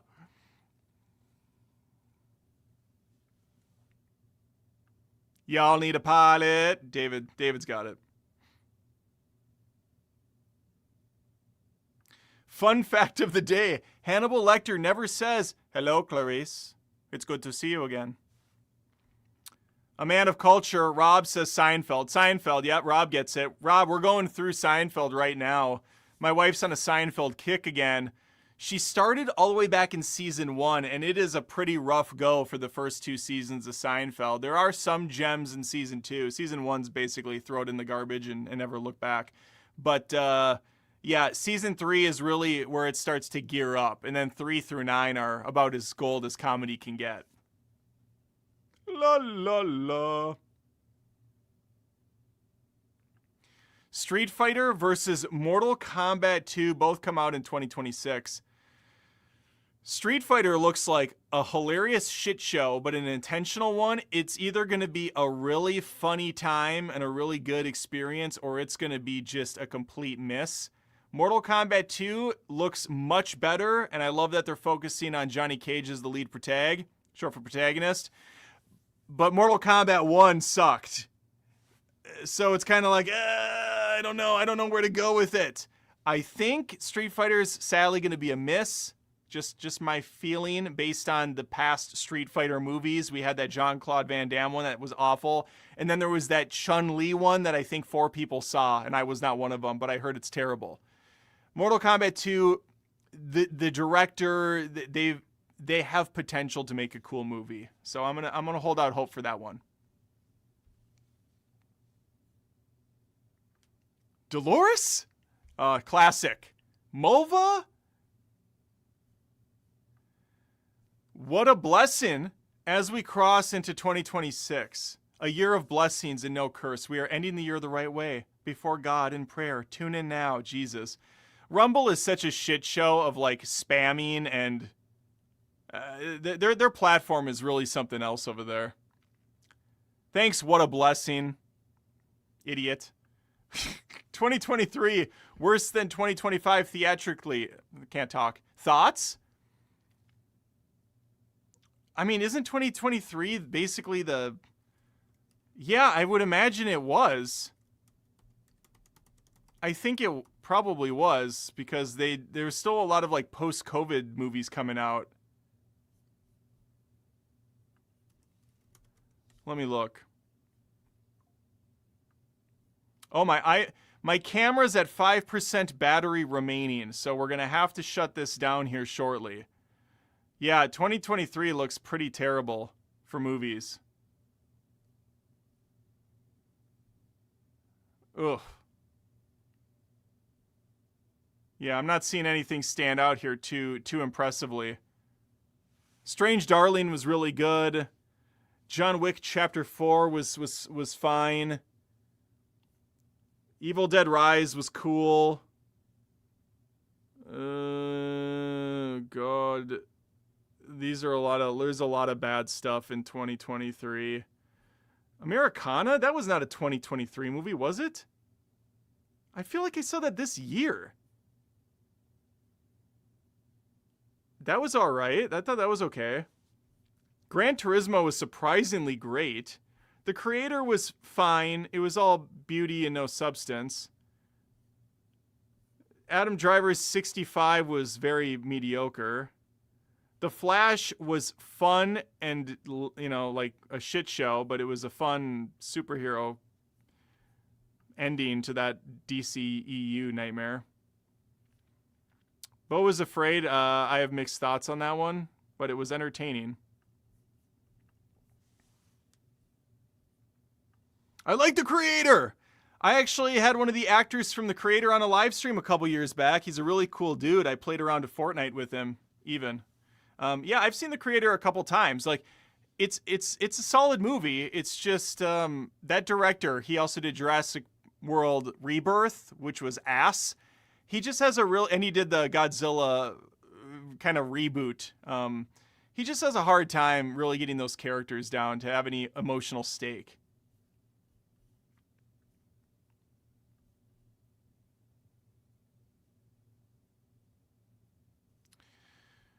David for $49.99 shot out of a cannon. We gotta do it. It's the last one of the year. We gotta do it.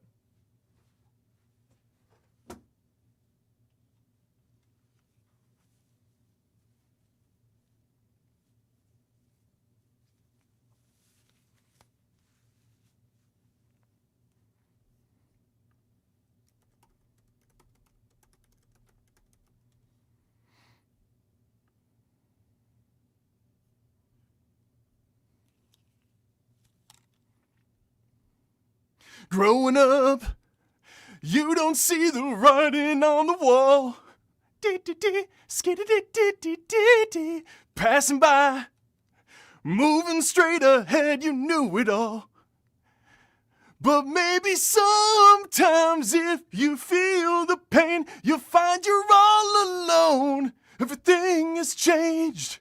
Play the game. You know you can't quit until it's won.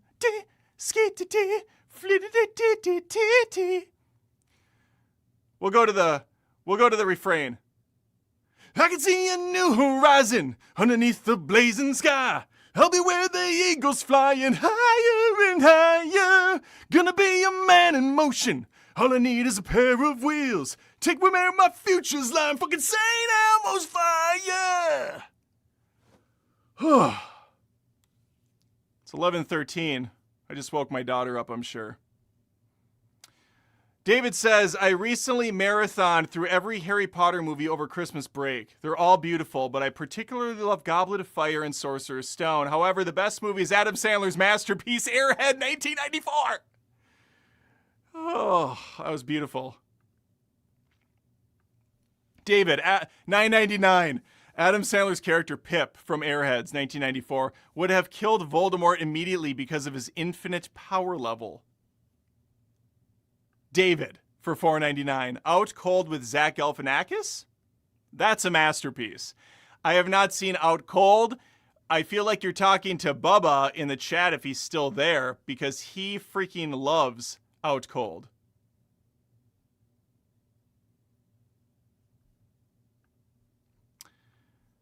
David for $4.99. Oh, I did that one. I'm sorry.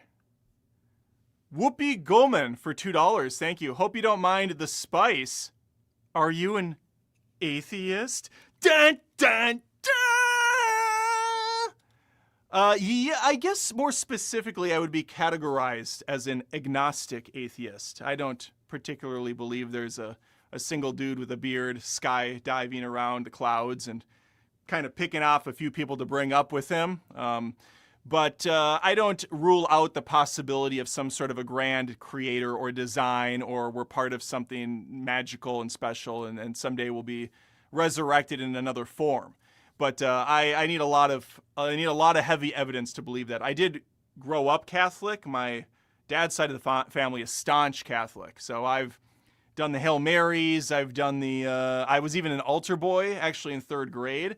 I've put in my time. All right, I was baptized, so if the gates open up, I have a card to get in at least. I can repent at the end, and I can do a couple rosaries, and I'm in the doors. And I also really enjoy the Sister Act films, but I don't knock anyone for their religion as long as it doesn't, as long as it doesn't get away with a good time, as long as it doesn't hurt anyone else in the process. My dad's side of the family, though. R.I.P. to my father. And you know what? I would honestly love if I was spiritual in that way, and I believed that I would go up into a sky palace and I'd be reunited with my father and my grandparents someday. That would be amazing. But I cannot delude myself into thinking that way. I don't see it. But yeah, it would be really nice.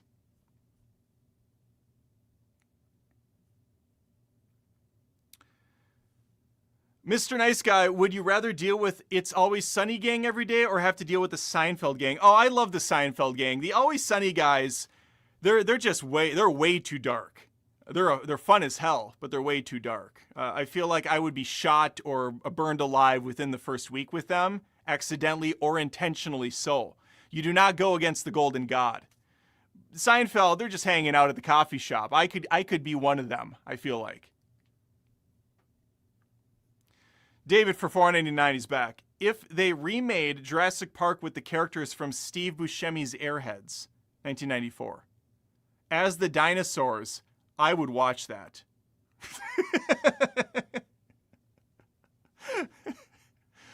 Welcome to Jurassic Park. I can't do a Steve Buscemi voice, obviously. Adam Sandler, like, welcome to Jurassic Park.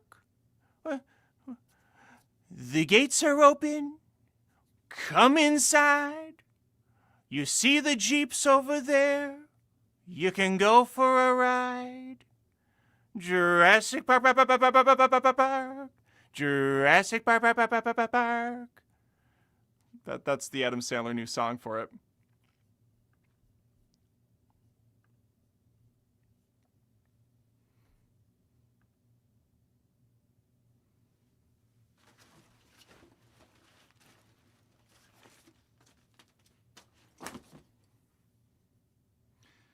I'm going to attempt something. This has caused problems in the past with this particular setup. My phone is at like 2% battery. Coincidentally, my favorite type of milk. But the super chats have been flowing like what is they saying? What do they say in Dumb and Dumber? The beer flows like the something of Capistrano or something. Oh, see? Did you see that? That's the problem when you plug it in. It starts to get all like crazy on me. But the phone's almost dead, so I just wanted to make sure it didn't die at the end of the stream.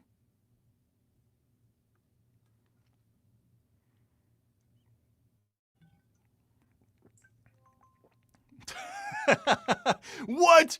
Whole milk crew. No, whole milk is too much. It's too thick. Whole milk is trash.